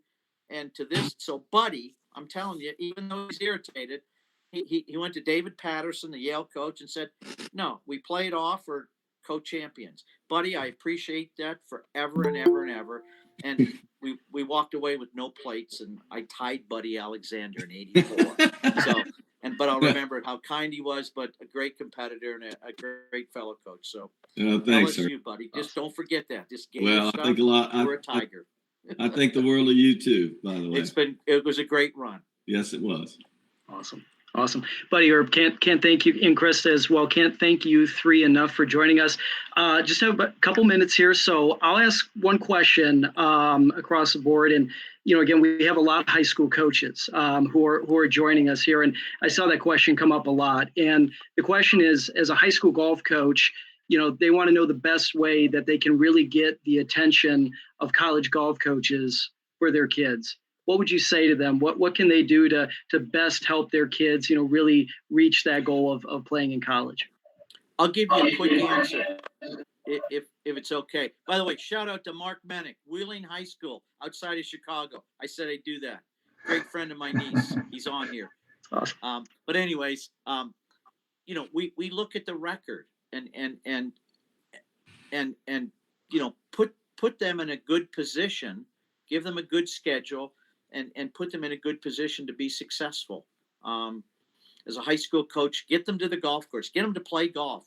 Don't worry about so much teaching. Like Buddy says, play golf.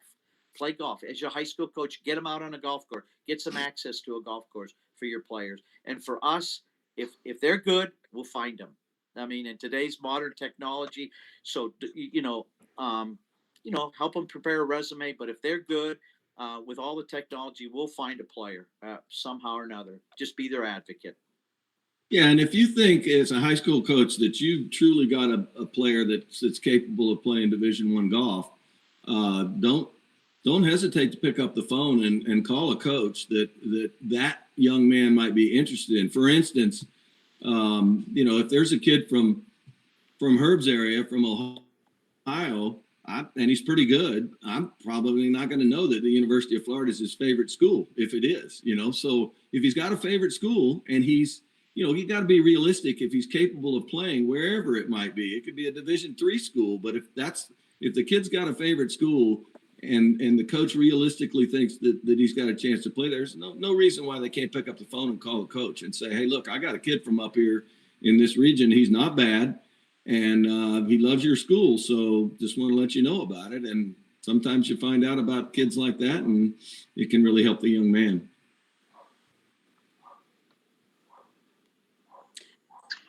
Krista, did you want to chime in? Yeah, and from the junior college coach, my goodness, I spend a lot of my time making relationships with high school coaches in Florida. And yes, if you have a kid who you think can play college golf, pick up the phone, send me an email, and I would love to have a conversation with you. That's for sure. Good question.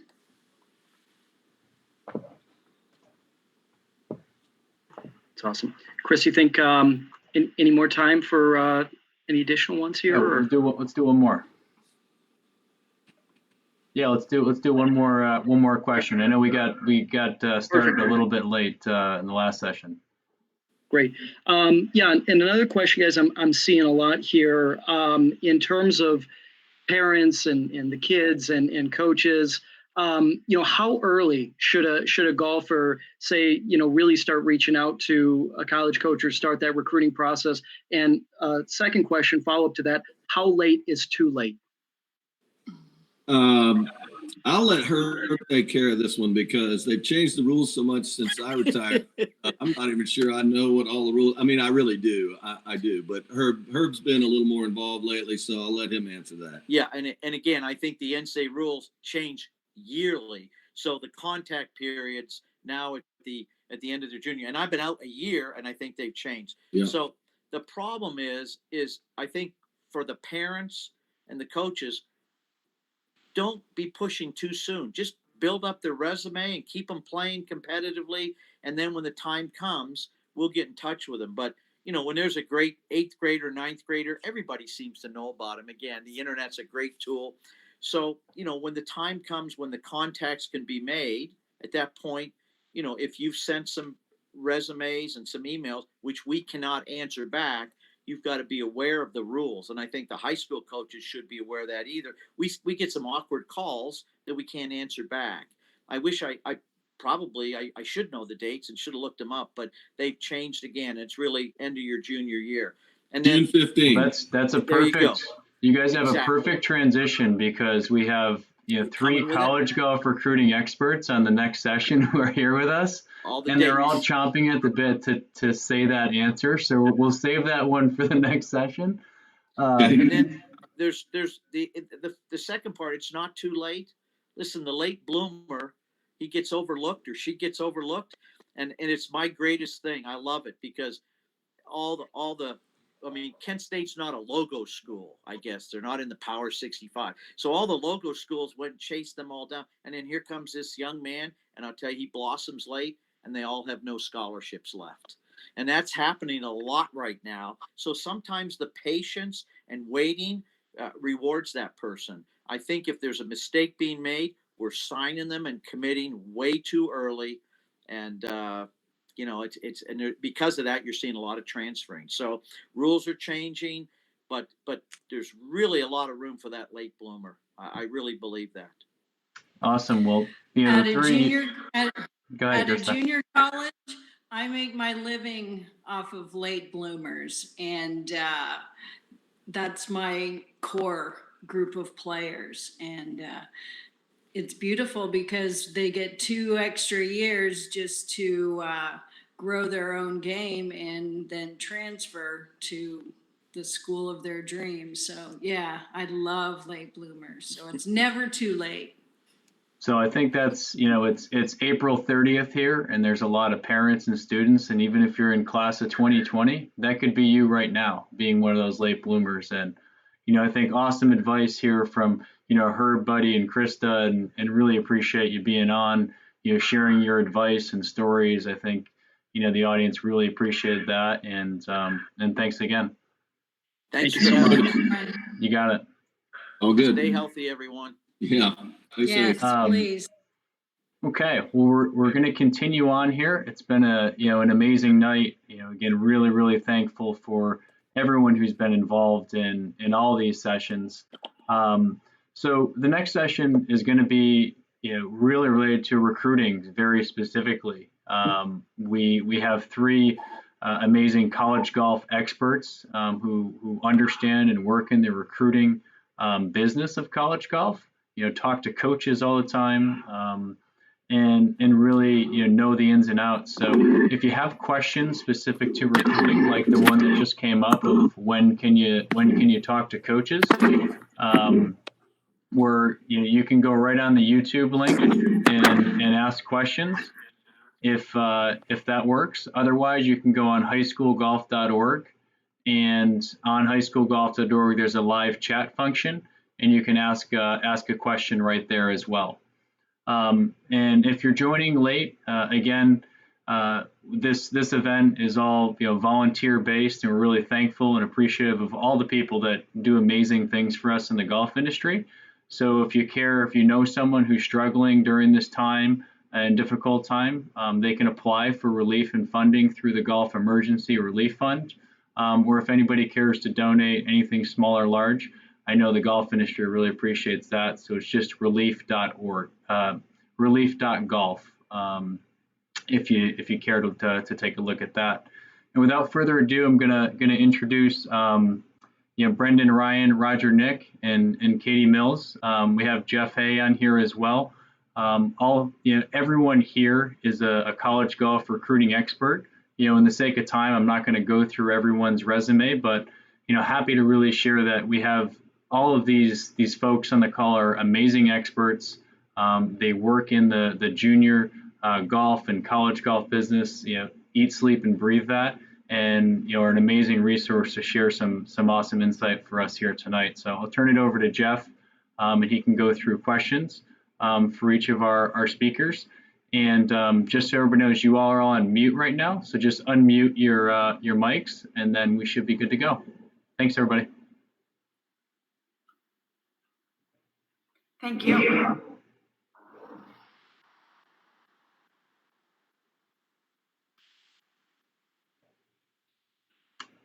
Jeff, Brendan, Roger, you guys good to, there you go. Brendan's on mute, Jeff just unmute, and then we're all good. Oh, good. Our moderator may not know how to hit unmute here, so I can got it. Oh, there he is. got it. I was gonna say I can fill in as moderator if we need short term, but cool. I'll turn it over to you, Jeff. Thanks. Okay. Thanks so much, Chris. This is Chris and Chris. This is a great panel here for everyone to watch. The session's about how recruiting has changed since COVID-19, and that has affected all of us greatly. But there's just so many good questions to ask this great panel. So it's going to be about recruiting in general. I'm going to ask a bunch of different questions, but certainly we'll answer some COVID questions. But when you're sending in your questions to Chris Noble, feel free to ask anything about college golf, and we'll answer it for you. But I'm going to start with Katie. Katie, you played NCAA Division I golf, and you coached at the Division I level for 11 years, and now you work with hundreds of families through the college golf recruiting process. What similarities and differences do you see from when you played versus how recruiting has changed into what it is today? And if you can sort of comment on both the boys and the girls side, that would be great. Hello, everyone.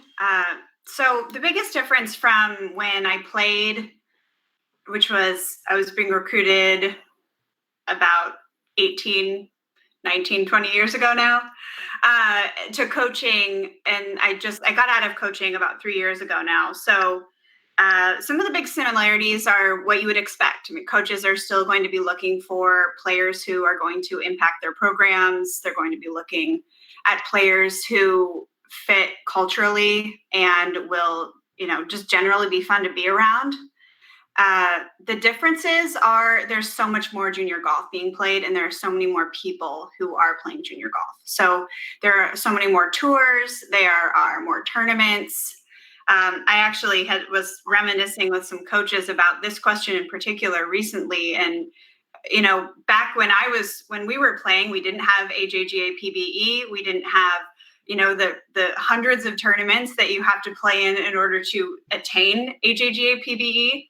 And so, you really had to just show up for USGA qualifiers and play well and qualify for Junior World. And that was kind of it. So, and playing AJGAs, but at that time you just submitted your resume and then you got in. So it's totally different in that respect. There are a lot more people. Coaches are recruiting at times at younger ages, and coaches are recruiting a lot more. So they are on the road pretty extensively throughout the summer and then throughout the year. So that's not just at the national level.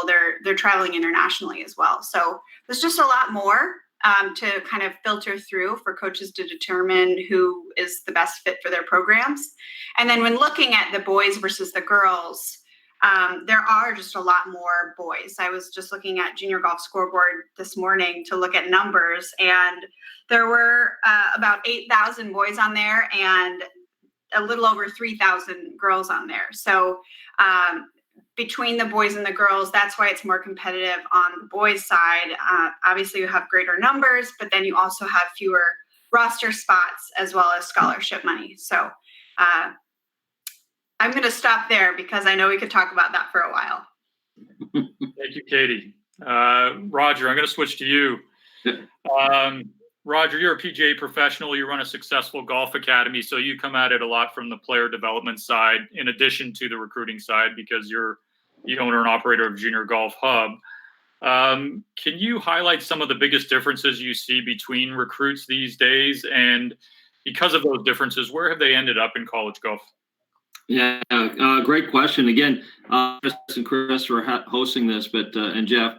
So I think what we're seeing is, players with the right attitude typically gets the nod. That's the big difference between recruits. But when I'm really kind of thinking of yesteryear and now, I just think kids are more prepared. I see a lot more preparation that's been put into their development towards a college experience. And I see, the differences between recruits that we see a lot of is the ownership of their journey as a parent. Who's actually taking responsibility of his own act. We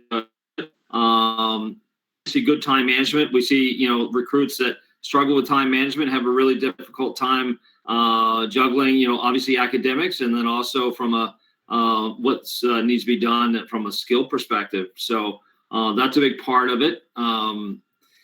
We talk a lot about, understanding like success is, not just having a good score, so I think kids who go out and play in a tournament or, post a score that may not be their best score, it's how they handle that adversity or how they handle that trouble.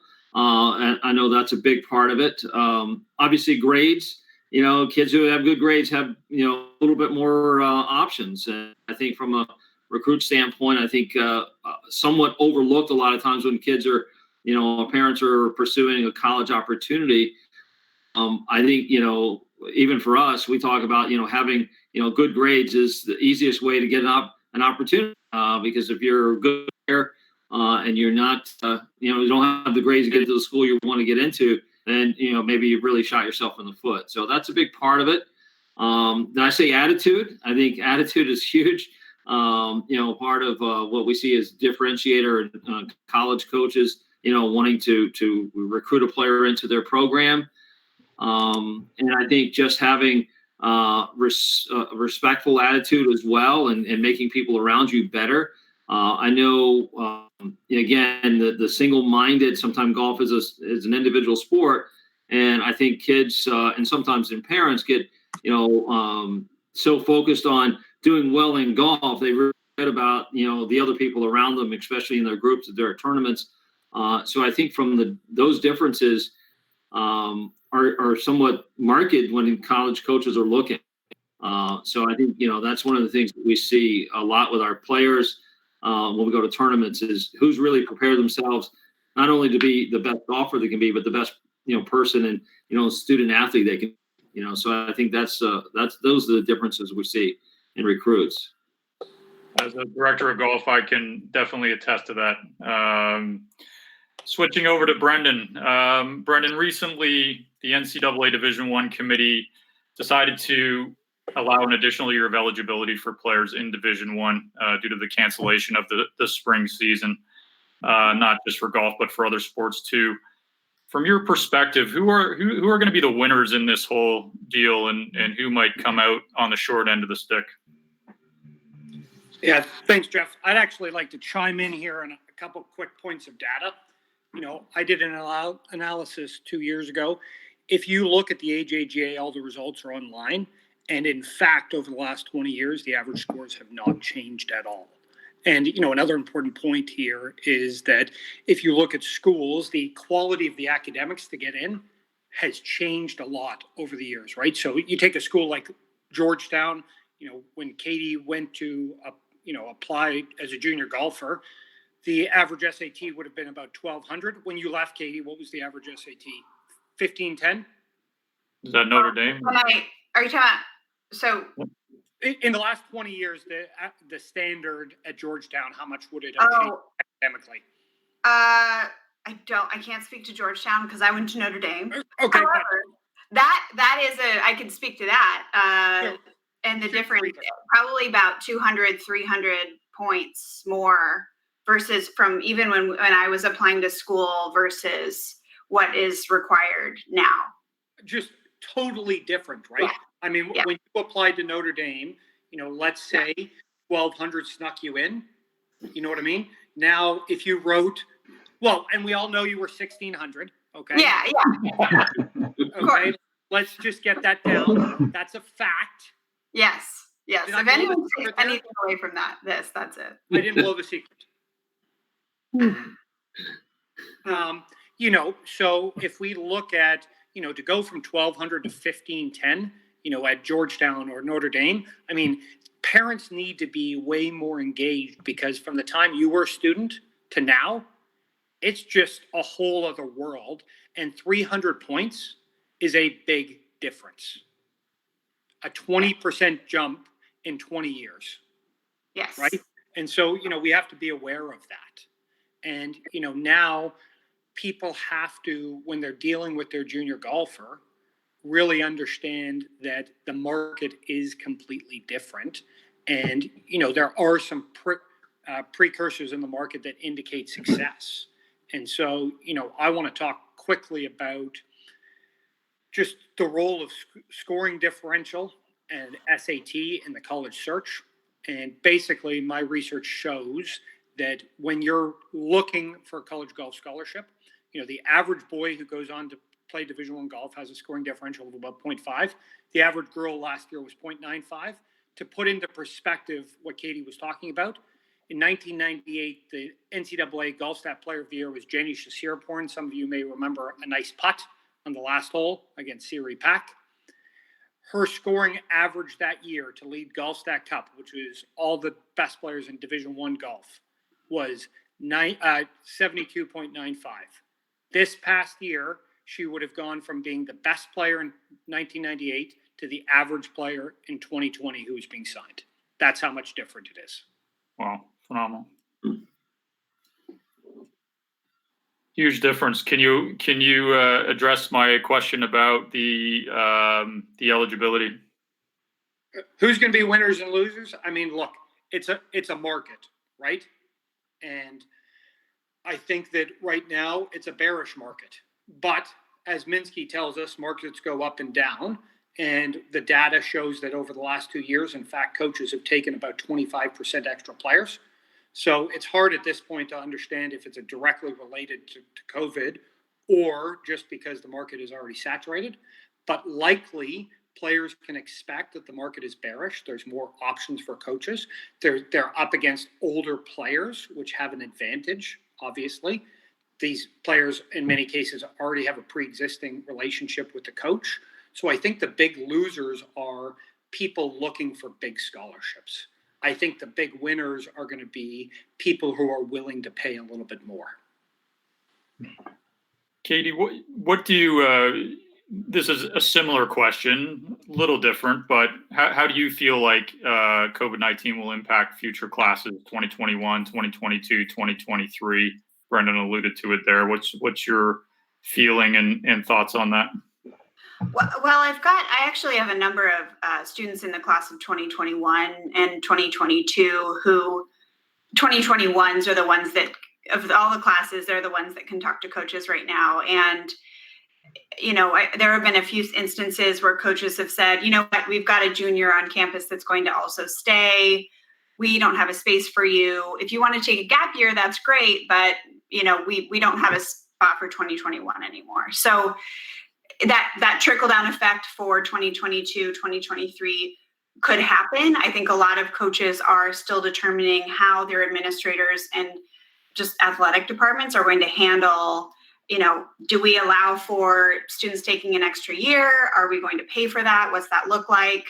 I spoke with a Power 5 coach who said he's going to have his entire team come back for an additional year. So the Ivy League as a conference decided that they're not going to do it. So it's important that as a family and as a student that's in the recruiting process, you're actually speaking with coaches individually to see how this is going to affect you. And this is only at the rule was only impacting Division I. That could ultimately affect other divisions because people might choose to go to Division II, Division III instead. So there might be a trickle-down effect, and that's probably to be determined.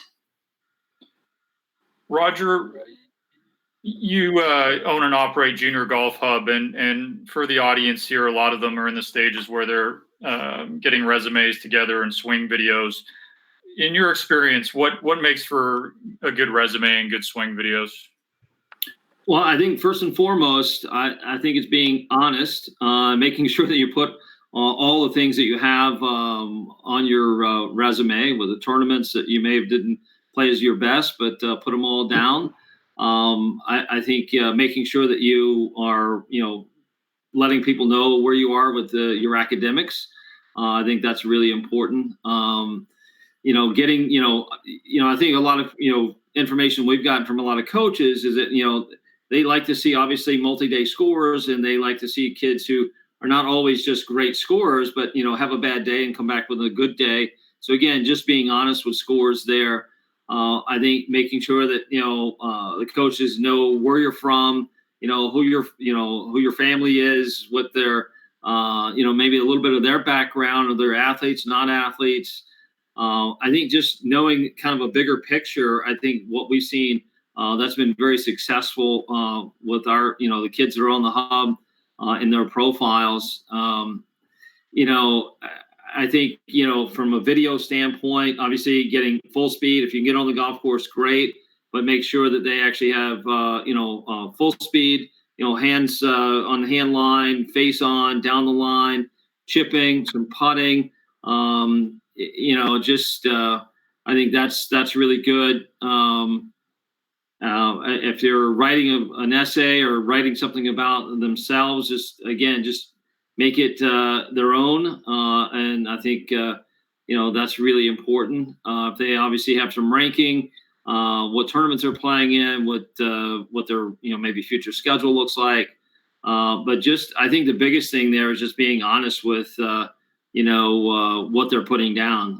Unfortunately, we've heard situations where, kids are pulling out of tournaments because they had a bad round, or maybe they started off poorly and, faked injury. Coaches look at schedules and don't see those scores. So I think it's just, I think that's probably the number one thing, is just making sure that they're putting legitimate scores down. And just, again, coaches know that you can't go out and have your best, golf every single day. So, and they're junior golfers. So I think that's important. As far as videos, like I said, face on, down the line, just making sure that you have driver, mid iron, short iron, wedges, things like that, they get a sense of your overall game and what it looks like. And then obviously, if you, like I said, if you can get it under pressure, tournament. I think that's great. Coaches appreciate that. Brendan, you alluded to what it takes to play Division I golf a little bit there. You played Division I golf. You coached at the Division I level. Do you want to elaborate that on a little bit you talked about the women's game a little bit, but maybe for the men's game, what does it take to play D1 golf these days? Yeah, I also just want to point out quick, Katie, you get a resume from a kid. What's the first thing you're going to do? I think this is important. Are you talking about dependent? Fails you at Georgetown, right? Oh yeah, their academics. Yeah, correct. You're gonna check their academics, and you're going on Junior Golf Scoreboard to check the ranking. Like, oh yeah, right? That's the second thing. Yes. You're gonna investigate immediately. Yes. And so the other nuance is, how long are you looking for that resume for? Very briefly. Very briefly. That's amazing. Exactly. Yep. Moments, right? Yes. If that says 9-10 SAT, what happens? Then I put that email into the no file in my email box. Immediately. Hence the importance. Yeah. The other point I'd like to make just is that the average kid who's going to go on to play Division I golf, their scoring difference over their scoring deviation over a year is actually 12 shots. So if a kid gets in from a tournament and shoots 73, 78, and they're on pace to play Division I golf, those are expected results. Those are not outliers. And as parents, we have to understand what's expected and not expected. And I think that becomes a huge problem for people. In terms of what it takes to play Division I golf, I think the data is very clear that if you want to play major conference golf, you need to have a scoring differential of 0.5 or better. This is based on 5,000 data points over the last 5 years. If you want to play Division I men's golf, the average scoring differential on Junior Golf Scoreboard is 0.5.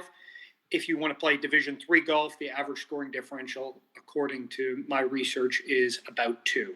For women, it's almost exactly the same. The average girl who went on to play major conference golf last year had a negative scoring differential of 0.25. The average girl to play Division I golf had a scoring differential of 0.95. And the average girl who went on to play Division III golf is significantly higher, almost close to 10, with a much bigger standard deviation, which is harder to measure. Thanks, Brendan. We are on Katie. Katie, can you speak to the recruiting timeline and what NCAA rules have changed due to COVID-19? And Jeff, I'll just intercept here, Katie. So Chris has some questions that came from the audience. We have about 5 more minutes. So okay.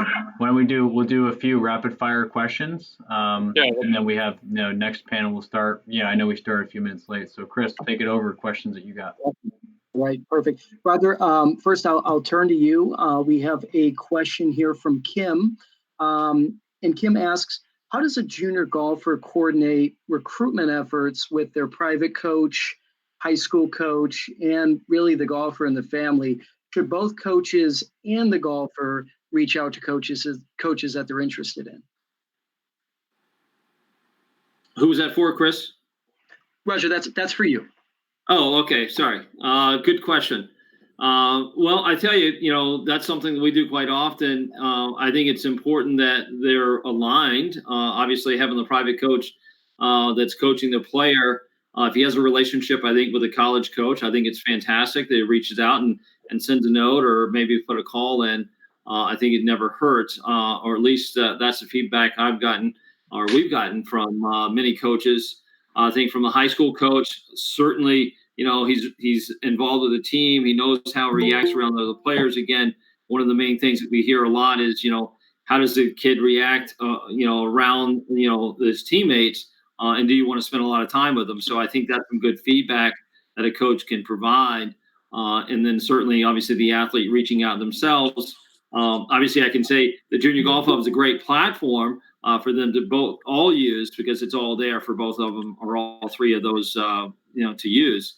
But I really think that, it depends on the relationship, and it depends on how aggressive they want to be. But I think college coaches appreciate, or at least that's the feedback we've gotten, appreciate the feedback as long as it's good and the player's worthy of it, right? I mean, at the end of the day, asking a coach to reach out to a private coach to reach out to a college coach, and the kid's shooting 95 and saying, "Hey, please get my kid on the team," that's not going to work too well. And unfortunately, that is something that happens probably more often than not. So I think it just, if you're asking that favor, you need to make sure that you're worthy of that favor. Sure. Absolutely. I think that's great advice. And Katie, I'll turn over to you for a second. Question coming in here from Celeste. And the question is, because I know a lot of things have changed a little bit, right? Especially from like a campus visit standpoint. When can you really start going on some of those campus visits? And I know there's a lot of confusion sometimes in terms of unofficial, official, what that exactly means. So could you shed some light on that for the audience? Yes. So in Division I and Division II, the date that you can start, you can go on a visit and meet a coach is August 1st following your sophomore year. Division III, you can go on earlier than that and meet the coach. The important thing to know is you can take college visits on your own at any point. And you should do that, especially if you've got a tournament somewhere and you can visit a college campus. It's sometimes even more valuable to learn what you're not looking for in a program as it is to see what, the right fit would be. So August 1st is the date for Division I and Division II. And official visits and unofficial visits, the difference between the two is an unofficial visit is you are paying for it. On an unofficial visit, you can meet a coach, obviously, if you fall within those age limits. And if an official visit, a program is paying for that trip to happen. So whether that's they're flying you in, or sometimes they can reimburse you for gas mileage. And then Brendan, question coming in that for you as well from, I believe, Alona. And obviously there's a lot of talk, right, with COVID and just the situation and the unknown.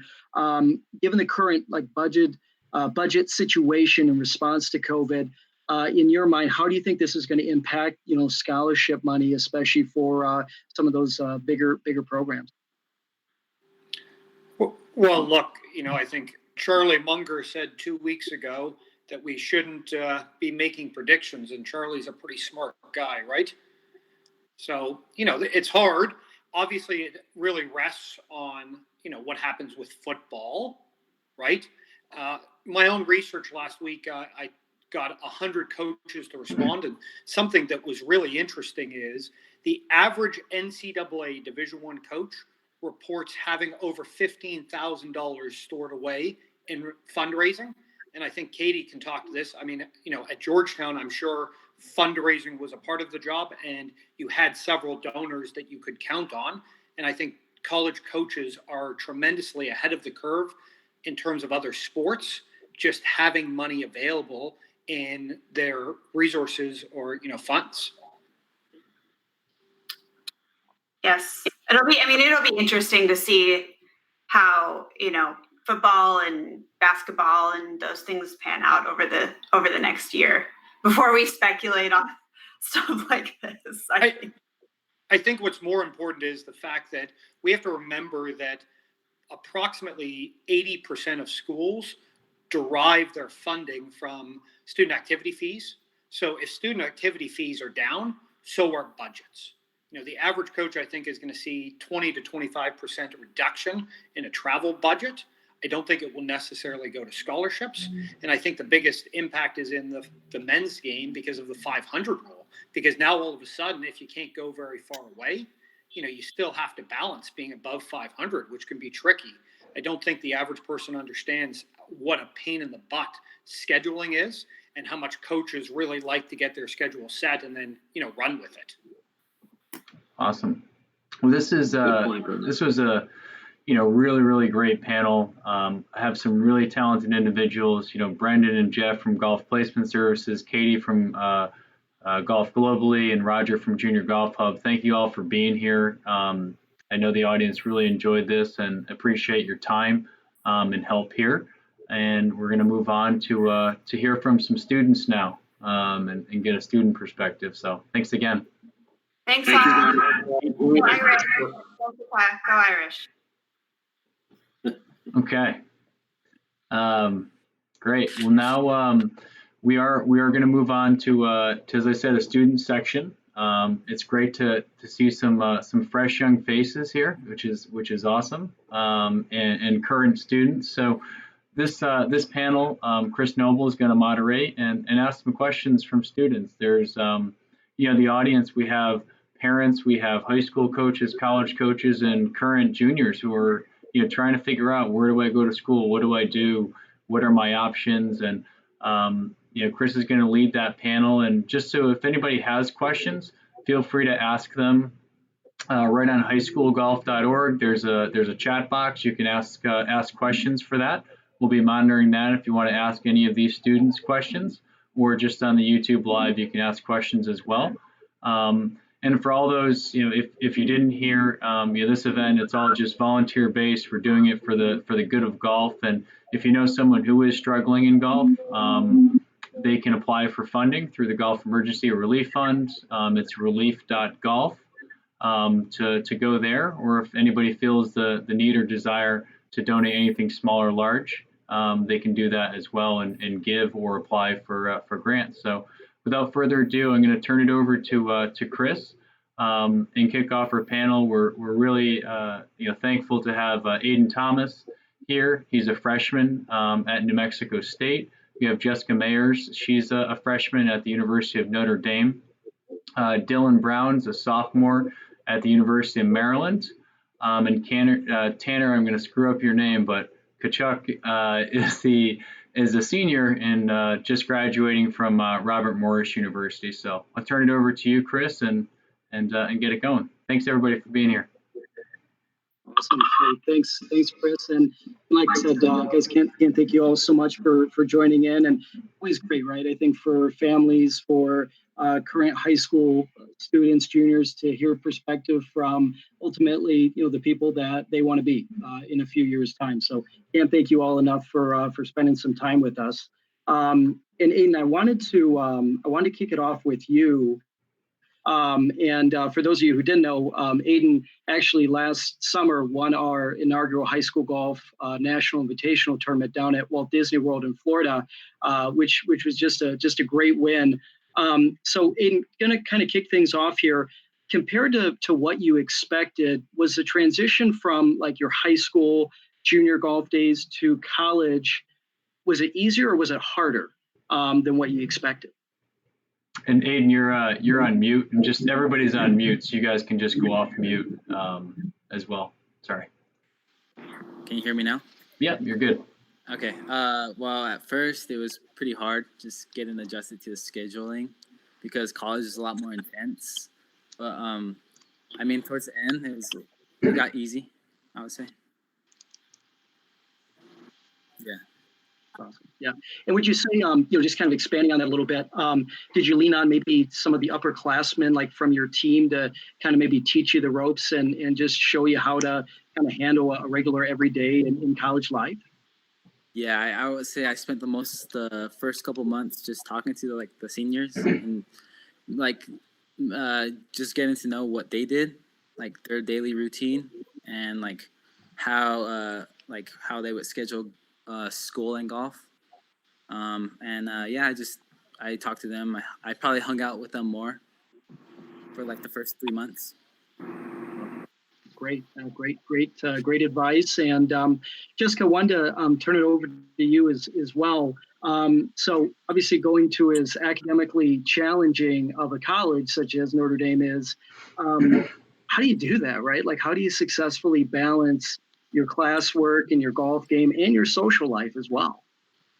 Yeah, so the transition was actually really hard for me in the beginning just because I moved 7 hours away from home, my home in Pittsburgh, and the golf was more challenging and obviously school was more challenging too. But I'd say I really focused on time management and with my new schedule, I did have some hours of free time during the day, So I would try to focus on studying for some of those hours, as well as hanging out with my roommate and my friends and my teammates, and yeah, just trying to get myself ahead so that I wouldn't fall behind on the road or when we traveled on tournaments. I can only imagine, like you said, moving away from home and trying to make that transition. And I have to assume, like you said, probably quite a few of your teammates here, you probably leaned on them quite a bit, right, for support and help through that. Yeah, for sure. Most of my team, we're actually pretty small. We only have 6 people, and 3 of them are upperclassmen. So definitely leaning on them really helped me get through the first couple months, as well as the rest of the year too. Yeah, right.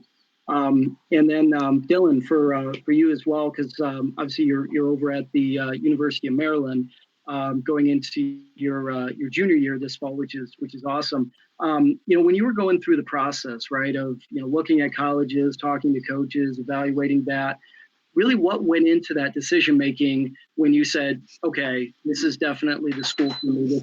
This is where I want to spend the next 4 years of my life. Yeah, so I mean, there are a lot of options out there. There are so many different types of schools. They all different conferences and stuff like that. So really, when I was looking to get to a college, I was looking to set myself up later in life for education and for golf. And ultimately, once I went through, I got my whole list, all different areas of the country, because that's a big part of it. You want your weather to be pretty nice to play in year round. So ultimately, after all the visits and talking to coaches, I narrowed it down to the best academic schools and the best golf schools. And then I looked, and ultimately the best school that I found was the University of Maryland. It's in a great conference. It's close to the city, DC, Baltimore, tons of kids. It depends on the size of the school that you like too. It's a lot to handle if you go to a big school. I don't have any experience at a small school, but I know that there are a lot of things that play into picking a school that you would like to go to. Yeah, I guess like kind of finding that balance, right? Like you said, whether it's just socially and from an academic standpoint in golf, really just finding that balance between those 3 things, right? Yes, exactly. Yep. Awesome. Good deal. And Tanner, it's great to have you here as well. And obviously it's been great over the last few years. We've got to get to know each other a little bit better. And for those of you who don't know, Tanner is our current president for the NCCGA, or National Collegiate Club Golf Association. And Tanner, obviously a lot of people who are in here probably have never heard of club golf, right? They have no idea even what it is. So kind of the same question that I asked Dylan, when you were looking at colleges, universities, what kind of went into your decision making to, again, call Robert Morris home, and especially play club golf over varsity golf? First off, thank you for having me. It's awesome. It's been to get to know all you guys throughout the past couple of years. But pretty much touching on a little bit of what Aiden talked about, there's a lot to go into that decision, and there's a lot of pressure being put on you, most of the time at a very young age. I wanted to go somewhere that felt more like home, and I know that may sound a little cliche, but he talked about him having experience at a larger school. I kind of wanted that smaller school vibe, so that was what I limited my choices down to, was something smaller. I wanted to be closer to a larger city, but not in the city. And I guess to touch on it, first and foremost, Robert Morris had my major academically, what I wanted to do. And at that time, they had both the sports I wanted to play. I wanted to play ice hockey and golf. So I wasn't sure how I was going to balance that out if I were to play varsity golf and varsity hockey. But luckily, Robert Morris had both a Division I club in both sports. So that was my original mindset. I was recruited lightly by Division II and Division III golf schools. And going into it, I had a lot of questions on what club golf actually was, just as most people probably do.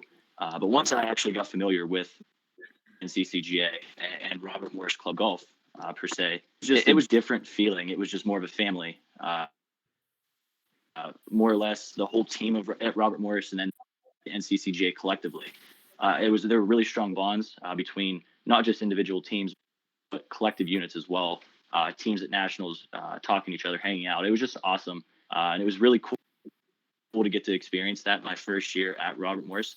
And after that, it was amazing. I'm really fortunate to get to know the NCCGA and Robert Morris Club Golf.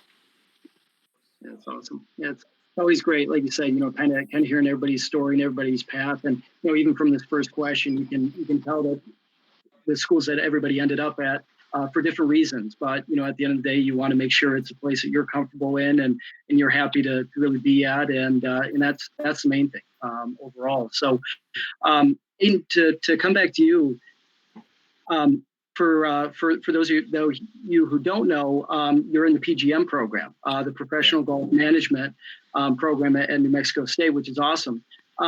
Why did you choose to enter it, and what's it been like your first year through the program? I chose to enter it because at first I wanted to go to University of New Mexico, but I kind of fell through. So once I got the chance to go play for New Mexico State, I was like, I might as well do it, because it's like an added bonus, you get to know all these things to become a pro. So I just thought that was the best way to go about it. Yeah, definitely. And would you say, is that kind of the end goal for you? Is if it's not playing professionally, do you want to see yourself one day? Definitely having a job, having a career in the industry. Yes, definitely. Something that involves golf, I'll definitely love. Awesome. That's great. And hey, to follow your passion, right? As a career, it's always a great thing. And then Jessica, turning back over to you, in terms of you also played at our National Invitational tournament last summer as well. So talking a little bit about high school golf, right? You're a very accomplished player. You did bigger events, AJGAs, the whole bit. But what did you enjoy most about playing on your high school golf team? There were a lot of things that I enjoyed, but first of all, I would like to say, golf is an individual-based sport. So in a bunch of the bigger tournaments that I was playing in, I didn't really have the team-based aspect of it. So on my high school team, I met my best friends, the girls that I've spent every single hour of high school with. So I guess just being able to go out on the course and play matches with my best friends on my team, and just having the team-based, like if you win, it's more fun as a team than it is as an individual. I'd just say bonding with my teammates and just the sense of the team aspect and the camaraderie that comes with team golf. Probably some memories that will stick with you your entire life too, right? From those days. Yeah, definitely, for sure. Awesome, that's great. And Dylan, coming back to you as well. Going into especially your junior year coming up here. It's hard, right? Balancing college life, but for somebody who may be an incoming freshman this year, or is just curious about what college life is really like. What have you learned about how to balance, again, social life, the golf game, and especially doing well in the classroom as well? Yeah, it's really hard to balance all three of them. One of the things that my coach always says is you can only be an All-American in two of them, between your social life, your academics, and your golf game. So really, what you really need to focus on is just learning how to manage that time. And a lot of schools have advisors for you for your academics. They'll set you up with tutors, study hall, and they're going to make sure that you're on top of your academics so that you can remain eligible. But one thing coming into college golf is a lot different because the courses are much longer, and the weather's not always how you'd like to be. So you're traveling a lot, and it's hard to not get frustrated. You can be playing well, and then it's easy to get diminished very easily. But you just have to learn to stay on top of your schoolwork, do things ahead of time, basically get everything out of the way so that you can focus on your golf, so that you're prepared to do your best. That's great advice. It's awesome.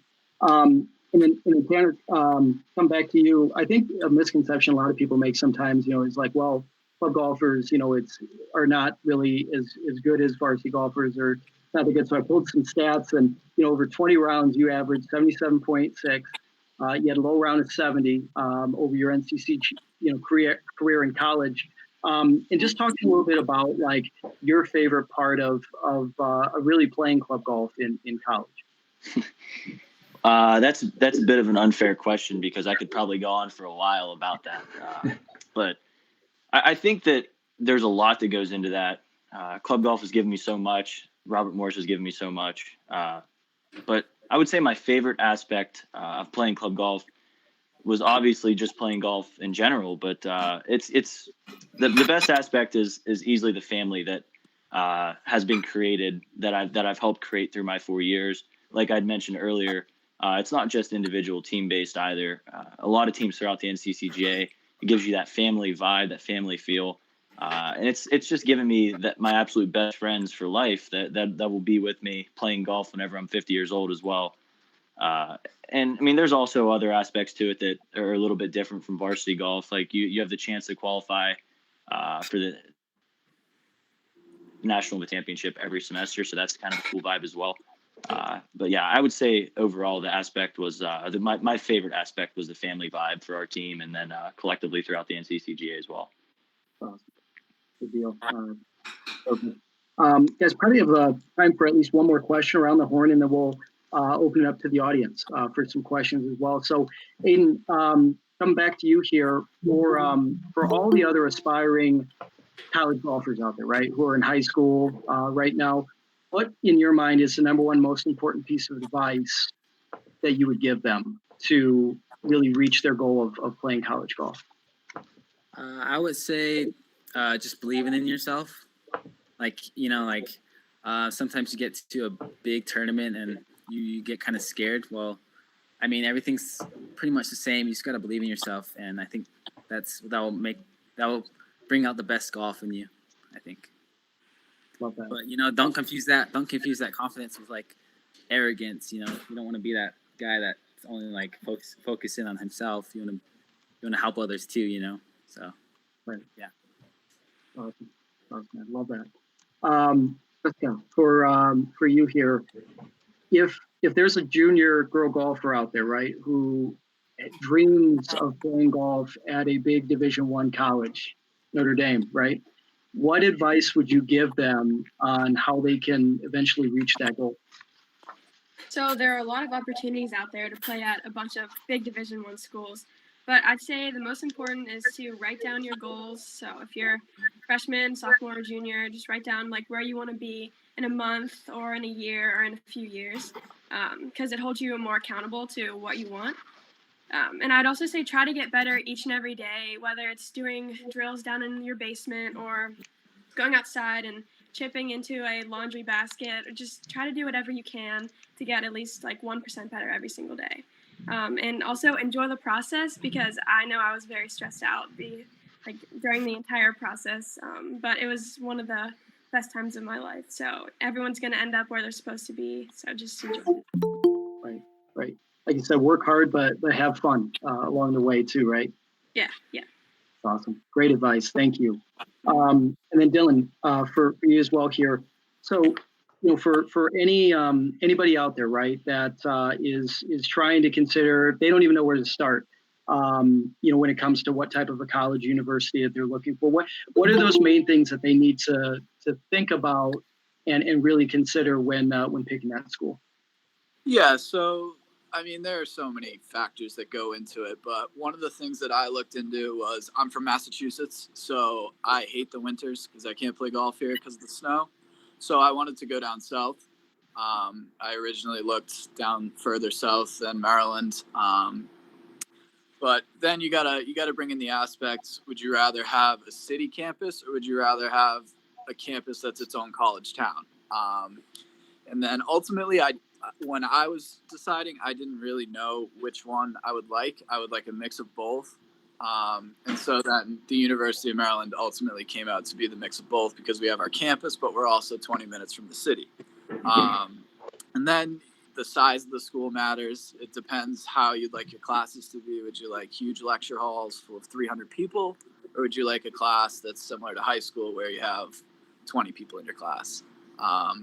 So there are also a lot more opportunities to meet more people in a larger school. So I would say that the size of the school depends, the location of the school depends, And then obviously the academics and the athletics that you like, the conference that it's in. A lot of schools that are in the Power 5 conferences have great athletics, and those sports teams that you get to go to their games are a lot of fun when your team is competing for a national championship. So. Yeah, a lot of great insight, and I'm sure everybody really appreciates that advice. Thanks for that, man. And then Tanner, last question here for you too. For somebody who's out there, right, again, high school golfer who's debating on whether to play varsity or club golf in college, what advice would you give them when they're making that decision?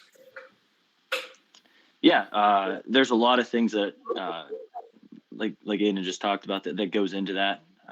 I would say the best advice I can give would be just really following your heart, understanding what you want to do, not what other people want you to do. And I liked how you mentioned earlier about how a lot of people believe that maybe club golfers aren't as good as varsity golfers, and a lot of times that's not true. You have your good mix, but I think that you need to block that out. And if you are more focused on academics, I feel like club golf is a great spot for that. You can find that mix that you like for playing and maybe studying or doing homework. I mean, I was unsure about playing club golf because there were a lot of things that I was unsure about. Like you said, I wasn't sure exactly what the NCCGA was. But I pretty much, I think the biggest thing that I could give advice for is whatever decision you make for varsity golf, club golf, whatever it may be, dedicating the time that you want to put forth to studying and practicing is ultimately going to help shape that college experience, regardless of what level of golf you're playing. So I think that you just have to follow your heart and make sure you're dedicating the time for what you want to get out of it. Perfect. I think great advice all around. And hey, again, you guys are all at different, levels, different colleges, but I mean, obviously a lot of thought went into it, and you ended up where you wanted to be, which is amazing, right? So a lot of great insight, and a couple questions here from the audience. And Aiden, I have one for you. It's from Daryl. What is it like to play in state? And was there a time where you wanted to maybe travel a little bit farther? Even before you made that decision? I mean, I like playing in state because it's close enough to where I can come back and see my parents like while driving. And I never really thought about going out of state, but only to like Arizona, and that's kind of close too. So no, I never really thought about going anywhere else.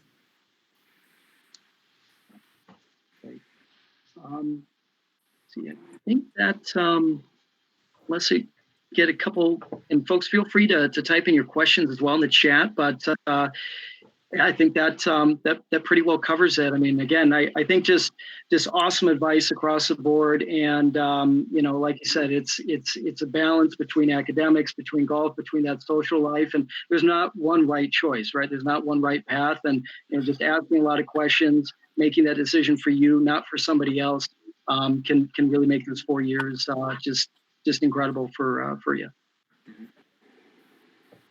Hey, Chris, if I could add one more thing, actually. I just want to throw this out there. If anybody out there is listening that has any questions that I could help maybe clear up outside of this, feel free to reach out to anybody, and I will do as much as I can to help with whatever I can.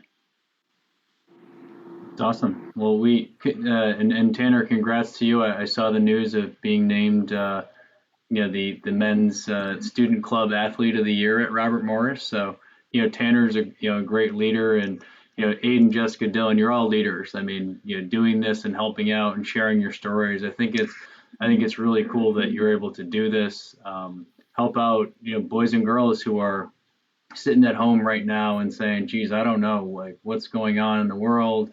Am I going to get recruited? Can I play college golf? And I think the coolest thing and how we'll really end this is that, everyone can play college golf, whether it's D1, whether it's D2, if it's at a junior college, or if you're going to play club golf, anyone can play at any level. And if you go to a big D1 school, you could play club golf there. Like Dylan, you may know some of the folks on the club golf team at Maryland, and I know like Tanner knows club golfers at Maryland. So, whether it's club or it's varsity, if it's a big school, a small school, there's an opportunity for everybody, and I think that's the that's the cool thing, and it gives everybody who's listening that there's hope, and everyone can play college golf. So thank you all for taking the time, and look forward to our next session.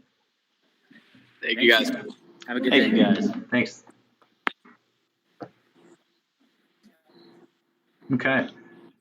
Well, this is I guess we saved one of the best for last here. We've had an amazing 2.5 hours. Heard from some great people, and turning it over to a new session. Then we're actually going to hear from 2 current high school students and their PGA coaches. So all good students have a great coach. I think you heard that earlier on some of our sessions. We had Jennifer Cupcho and her coach Ed Oldham start off like she said a coach was so important. Same thing. Keegan Bradley had an amazing coach as a PGA Tour player. So I think it's cool. We're gonna talk about this session. We have Mike Bender and Trillium Rose. They're 2 of the top coaches in the world, quite frankly.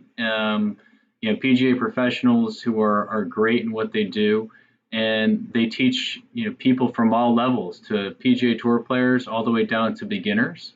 And we're also going to be joined Rebecca Schiffman, who's a student of Trillium Rose, who's a class of 2020.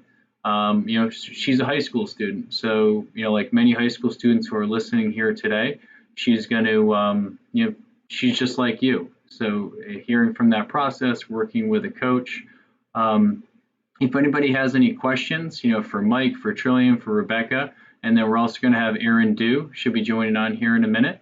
When he joins, any questions that you have for these top PGA coaches or current high school students, go to highschoolgolf.org. You can type in the chat box or just on the YouTube live. We'll go through those questions here at the end. And then also, as many know, if you're joining late, this is this event is just put on. It's a lot of fun. It's a great event, and it's supporting any and everybody in the golf industry. So if you love golf, if you know someone who's struggling out there right now in the golf industry, whether they're a PGA professional, a caddy, or just a worker at a facility, they can apply for relief through the Golf Emergency Relief Fund. It's relief.golf. And if anybody cares to donate to that fund, anything small or large, I know is appreciated. So I'll turn it over to Chris, who's going to ask questions to Rebecca and Mike and Trillium. And so we'll go through these questions, and appreciate everybody being here. And just so you know, you're on mute. So if you want to hop off mute, and we'll start the session. Awesome. Perfect. Chris, thanks again. And William and Mike and Rebecca, again, thank you all for joining us for this special event. And it's been a great evening with a lot of information, and I'm sure again the audience is going to get a lot of great info from you all as well. So we'll start off, Trillium and Mike, for you both. You guys work with a lot of students, right? That goes without saying. Some will play college golf, and others may not. So in your mind, what does it take for a boy or a girl to ultimately play golf in college?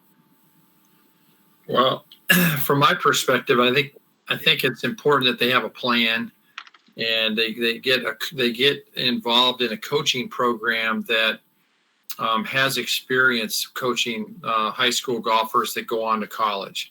And I think most of us that are instructing have played college golf ourselves, so we kind of know what it takes. And from our perspective, we have our programs center around. We assess the player. We talk to them about their goals and so forth, and what kind of school they want to go to, and then we set them up on a program. And depending on, of course, on where they are in school and so forth, depends on their program that we set them up on and how aggressive that is. But the grades are part of it too. It's important that they're getting the good grades, and So, I mean, it's an all around answer. There's not really any one specific thing I think that you could pin down, but from my perspective, there's a lot of high school kids that want to play college golf, but they just kind of go out and they just think if they just hit balls and they play and they maybe play a few tournaments, they're going to make it to college golf. And in this day and age, you have to be a lot more organized than that, from my perspective. Sure. Can I add on to that? Please. Yeah, I like all of that. I would think of this as having three kind of buckets. One would be the technical aspects of a player and where they are. Overall skills. I wouldn't want anyone to have any big weaknesses. So, a player wouldn't have to be excellent in everything, but like I said, have a plan to actually work on what those weaknesses are. So that if you do have a plan, you're not going to be distracted or taken away from, from that plan when you go off to college. You kind of have some responsibility and some know-how about where you are. Put another way, I would just call it, a solid understanding of those basic principles, so that when they are on their own, they can identify those errors and those setbacks aren't so devastating. And that also leads to consistency. So the next one would be playing competitively. To play in college, you have to play competitively. So what are we talking about? We're talking about how strong is the field? What kind of conditions are you playing under? What kind of days? What kind of stress are you putting yourself under to prepare for college? Right. So if you play in one-day events, then what's it going to be like when you go off to college? What kind of experience are you setting for yourself? And the third, I think, is really important, and that's the personal. The personal level of maturity, the ability for someone to sort of take responsibility for their own game, who they are as a person, and look at how is that person going to really fit in on a team, and how are they going to thrive in certain environments. So I look at all of it. I like you said, it's sort of a big comprehensive answer. Yeah, for sure. Yeah, like that. I mean, I think a great intro from you both, but it's not as simple as just boiling down to a couple things. I mean, definitely a lot involved from that standpoint. So great opening. Thank you both for that. And Rebecca, I wanted to turn it over to you as well. And again, thank you so much for joining us. So could you tell us a little bit about your junior golf journey and ultimately how you found your coach?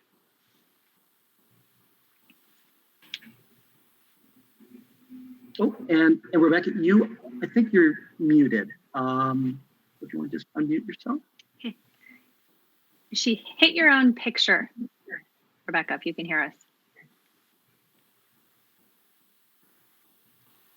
Let's see here. Here, almost. Chris, can you, I don't believe she's unmuted. Might be Mike, I have a question for you while we're here. How much do you talk about academics with your players? Well, if at all? quite a bit, really, because a lot of players think that if they're really good at golf, they're gonna get into a good school and play college golf, and I think they underestimate the coach's value on grades, And so, so we try to monitor that and make sure they're aware of what they need to do, what kind of grade point average, what kind of SAT scores they need to do to get into whatever the type of college is that they're looking to get into. So we monitor that pretty closely. That's right. You're in an academy, so you've got to be all hand back for everything. I think the thing is too, the parents are, have varying degrees of education as to the process. And so the more that we can educate the parents as to what the process is and some of the things to look for and how it works, the better they can help their son or daughter then too as well. So it's pretty, you need to be able to have that ability to, and that information. And sometimes coaches, if they're not they don't really know what it takes, or they're not really that educated, then a lot of times players will slip through the cracks, and then it gets into that recruiting time, and they end up at a Division III school or something because, they didn't have everything the way they needed it to be, even though they could have maybe played D1 golf. Right. And they didn't make it through, say, NCAA clearinghouse or what have you. Correct. Yeah.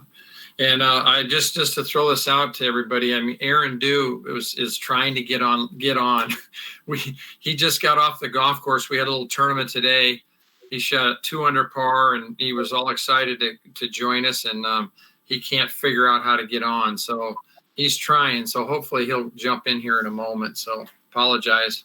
No, we're good. I'm working with Aaron on the tech, and we'll get Aaron and Rebecca's text. We'll focus on coach questions here first. So Chris has a couple more coach questions, and then we'll shift to the students. Sounds great. Yeah, so Mike, we'll stick with you guys for right now. And again, for everybody in the audience, you're both very successful PGA coaches, and again, you work with all different types of players, right? All different skill levels, from beginners to intermediate level to some of the top junior talent in the country. So, could you tell us a little bit about working specifically with Aaron and Rebecca, and really just share some advice on why PGA coaches are so important in this recruiting process and journey? Well, it's just, I think a lot of us, that came up, like myself, and when I came up, I didn't really have that much coaching help. So I kind of had to learn the hard way. And there was a lot of things that I wish I would have known back then that I know now. So having the ability now to educate players as to what it takes, better ways of practicing, better ways of developing their skills, better ways of playing the game and everything, has really been a benefit to these juniors. And I think as you look at the industry of junior golf to this day, I mean, my goodness, I mean, these kids are so good, so young. And I really believe that's a byproduct of the coaching process has gotten so much better. And there's so many good PGA pros out there helping these kids, as opposed to like back in my day when we just kind of had to, learn it in the dirt, so to speak. Yeah, I think would you disagree or agree with this, Mike? I think more so the conversation is including a longer term model. And I hate to say it, but the Americans are kind of behind the Europeans on this, or the Canadians on this. But it's this quick one stop shop, get your golf lesson and go, except for developing juniors, just doesn't work. You're so right on that. So right, because the whole game is a marathon and not a sprint. And in this day and age with technology and everything's push button. We got everything right at our fingertips, and developing a comprehensive skill that it takes to play golf, from the mental side to the technical side, all the different sides, pieces of the pie that you have. It takes time. It just takes time. And everybody has their own time. I mean, you'll see kids that are really, really good as younger, and then they kind of peter out or they level off. And, just like Zach Johnson, who I work with, kind of number 3 guy in his team or whatever. And, but then when he got out of school, he's just continued to get better and better and had the great career he's had. So I think the danger is don't compare yourself to anybody but yourself, and just try to keep moving up and getting better, a little bit better every day, like one of the juniors said in the last segment. Yeah, and find a coach to be a coach, is going to be with you for the long haul. I think also a PGA professional is a conduit in a literal way too, because there's some times where you really can't contact coaches, and so you can't contact college coaches. The communication lines are down, and a PGA coach is going to have relationships. Your instructor coach is going to have already established some know-how about what programs are doing what kind of intensity level you're looking for, what is it like to be in the middle of nowhere or a city. So a coach can really help figure out what's going to be best suited for you as a player and your personality. That's a kind of, I don't feel like people think about that first off. Like what suits me? What suits my personality? I want to be far south. And also you want someone to help you organize stuff, because you've got to kind of package and market yourself as a player for a coach. And you need someone who can be your advocate and can help you figure out what kind of information is going to be important to put top on the resume list and what's not important. How much words, where are you going to put it? What do you keep track of? All that kind of stuff. 100% correct. Great insight, from you both. And we have one more question, kind of from the coaching side, and then hopefully we'll be able to turn it over to Aaron and Rebecca here. So, Trillium and Mike, if I'm a junior golfer, right, who's watching this right now, I'm in high school and I want to play college golf. What simple advice would you give me of, what do I do from here? Where do I go? Well, again, it's not like a simple answer, but I would just say, hey, work really hard, but do some research, in your area and find out, who's had some great success with the juniors in your area and that have had kids that have gone on to college golf, because if that's an indication right there that person kind of understands that process and they have experience with that. So I think that's pretty important to surround yourself. It's like the tour players, they have a team. Well, you need a team as a junior golfer. You need your parents, you need a coach, you need some people in your corner that can kind of guide you and direct you. And then your responsibility as a player is to put in the effort. You're not gonna make it to college level if you don't really aren't committed and really love golf and really put in the time. Absolutely. One thing I like about Rebecca so much, and so many other players that I think have done well, Mike I'm sure has a lot of these, taken responsibility for their own game. So yeah, I'm here. I am here all the way. We have a plan. We're working on it together, but it's on you. I'm a starting point, but you're really the one that has to pedal and pedal hard. So, I can be a good advocate for someone. I mean, I can help somebody if I really believe that they're working. If someone's kind of like coasting along and doesn't care, and I know is going to be a problem, it's harder for me to be an advocate. So I think finding a good coach is a great one. Get a plan together is a great one. Get a routine that consistently evaluate your skill as you go, so that you're not just shooting 69 on your own course by yourself and thinking you're great. You've got to build on it. You've got to really test things out. One other thing that's totally different from what either one of us just talked about was, I think, the value in playing in tournaments and then meeting up people and kind of picking other people's brains about what they're doing. There may be some other kids that are playing in some other tournaments that you learn about, or some little nuances to things. So I think there's also some value in just spreading your wings, getting out there and playing some courses and some tournaments that are a little comfort zone. Love that. Did we get Rebecca on yet? Do I need to text her or anything? We can't hear you, but Trillium, I just sent you, Rebecca, you can join via phone. I just sent you, Trillium, I sent you an email, so she can join via phone too for audio. So Chris, you can ask questions, and Aaron, we'll start with you. Yeah, Aaron, can you hear us okay? Yes, sir. Thanks for having us. Thank you. Thank you for joining us. No, it's so great to have you. And again, a question that I wanted to kind of ask both you and Rebecca. So Aaron, tell us a little about your junior golf journey, and ultimately how you and Coach Mike kind of found each other. Okay. Yeah. So I think this was back in 2016. I was a freshman in high school. I was, really fortunate and grateful to be able to, find Coach Mike in Lake Mary and, training at the Mike Miller Golf Academy. Like we had a great team. I'm still training in the elite program, and this program is like relatively small, like really small comparing to other academies, which is great because we get to spend more time with Coach Mike.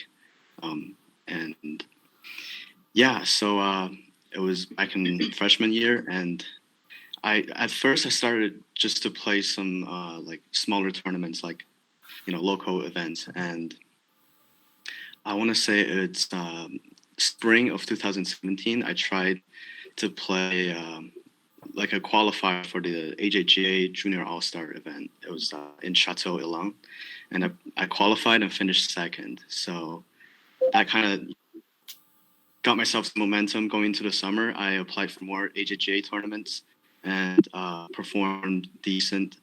And after that, I was fortunate enough to get on the Junior All-Star team and become fully exempt. And later that year, I played the Rolex Tournament of Champions in PGA National. And again, I wouldn't have been where I am without Coach Mike's help, and everyone from the elite program. I'm really grateful. And 2018-19, it's I've been just playing like mostly invitationals. And yeah, that's kind of like my journey. Yeah. Yeah, like you said, I mean, that's obviously you guys work really well together, and you can hear the passion in your voice and just how much you enjoy the competition and really the journey that it brought you. So fantastic, Rebecca. I think we have you. Can you hear me now? Us? Yeah, we all right, got you now. awesome, great. So my journey is a little bit more unique than I think a lot of players' journeys are, because I actually started golf really late compared to most players. I think there's a misconception with golf where like you have to start really early to be really good, and I think Mr. Bender was touching on that, where he was saying that everyone has their own time, and I think for me that ended up being like it ended up being just late for me. And I was a competitive lacrosse player up until about like 9th grade-ish. Like I was traveling for lacrosse and playing in competitive lacrosse tournaments.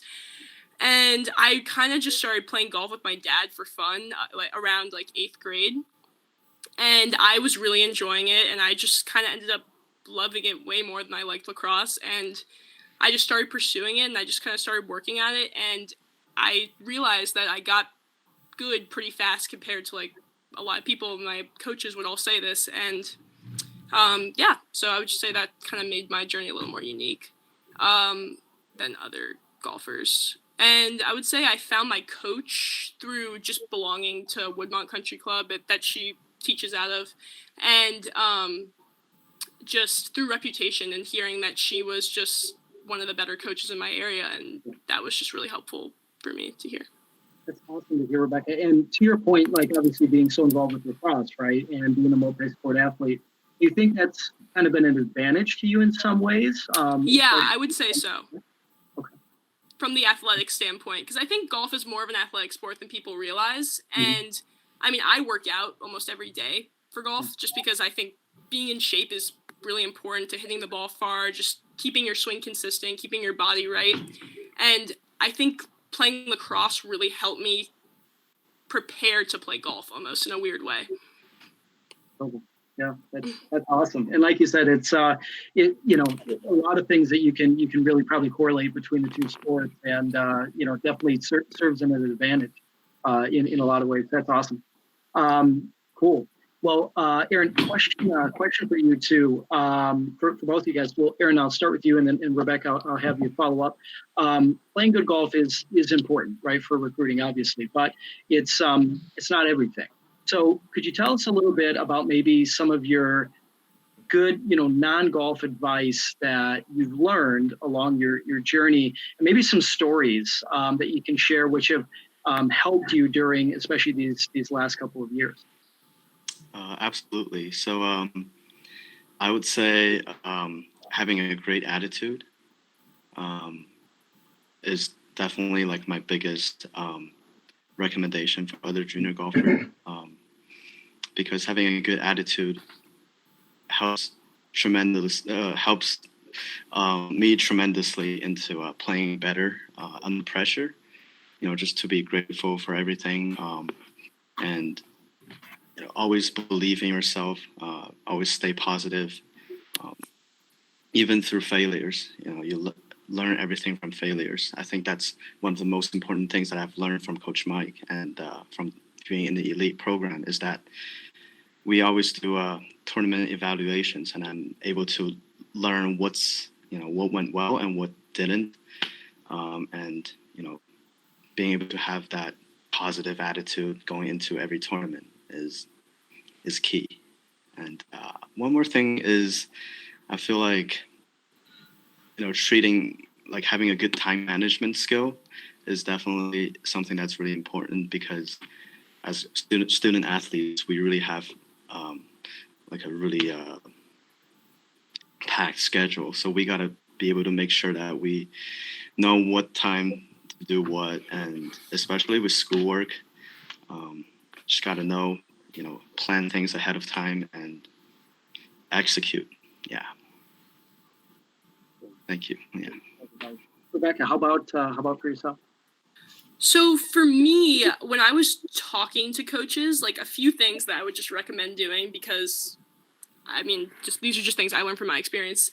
I would say ask follow-up questions is like one of the main things I learned. Like when you're actually talking to a coach, it just shows that you're so much more interested in the program if you ask questions after talking to them on the phone or whatever. Whenever you do that. And just being professional is really important, I would say. Just acting and holding yourself on like a nice, being confident, just expressing your thoughts like well, and just kind of really expressing interest in the program and making yourself seem like really passionate and just portraying yourself in that manner. And I think it's really important, especially when talking to like these coaches, because they talk to so many kids, and trying to make yourself come off as like unique and special is really important. And if you... That first impression, right? Making that good first impression. That first impression is really important, I would say. Another point I think would be reaching out to the coach like periodically, especially for the programs you're really interested in. Like stay active with that coach. They will appreciate it because they have to keep track of tons of kids. And if you're like really just showing your interest, it makes all the difference. I would say another really important thing is just making sure you're into the environment of the team, because whether you might really like the school, but you have to make sure you like the team too, because you're going to be spending 4 years with these people and you want to make sure you like them. I think that's pretty important to the whole process. Yeah. That's something, right? People don't always realize how much time you really spend together as a team. It's not just on golf. Yeah. Studying. It's like, you should probably make sure that you have a good chemistry around the people you're with. Yeah. Also, I think another important thing is take advantage of all visiting opportunities, because you really learn the most about a school when you're actually there.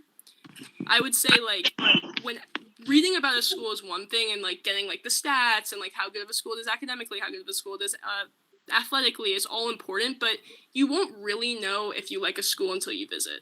It's something I've learned from my experience. Great advice. Yeah, that's great advice. And as we have time for one more question, and then hopefully we'll maybe get a few from the audience here before we wrap things up.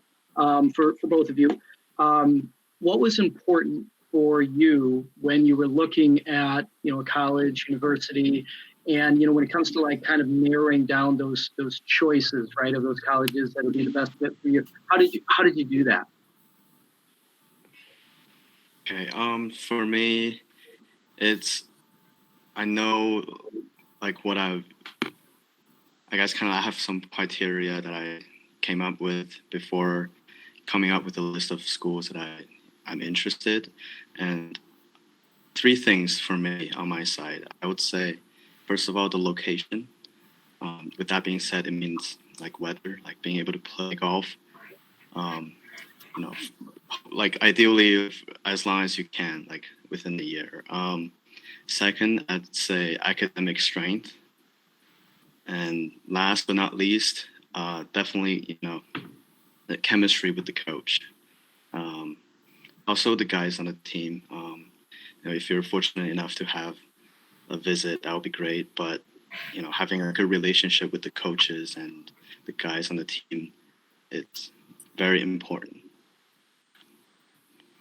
I think that's great. And As to kind of, I think, wrap things up here, I have a question I'd love to be able to kind of ask everybody. And if you have any maybe parting words of wisdom, feel free to share that with the audience too. Question from Tanya. And again, this is for everybody.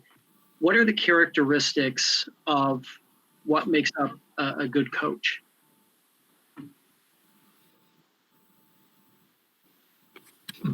Mike and Trill, you don't have to be humble. And then Rebecca and Aaron, you can say why you like your coaches. They'll be thankful. Should I go? Well, Go ahead. Sure.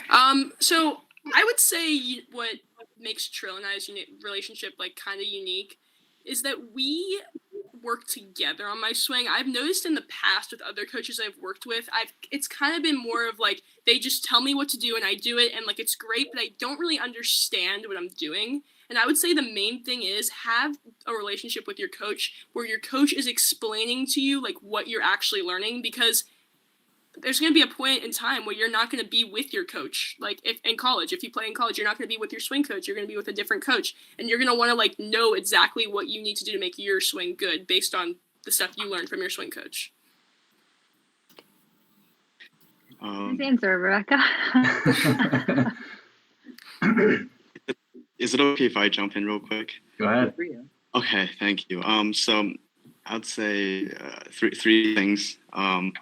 First of all is like, both your passion and your coach's passion. Like from the 4 years I've been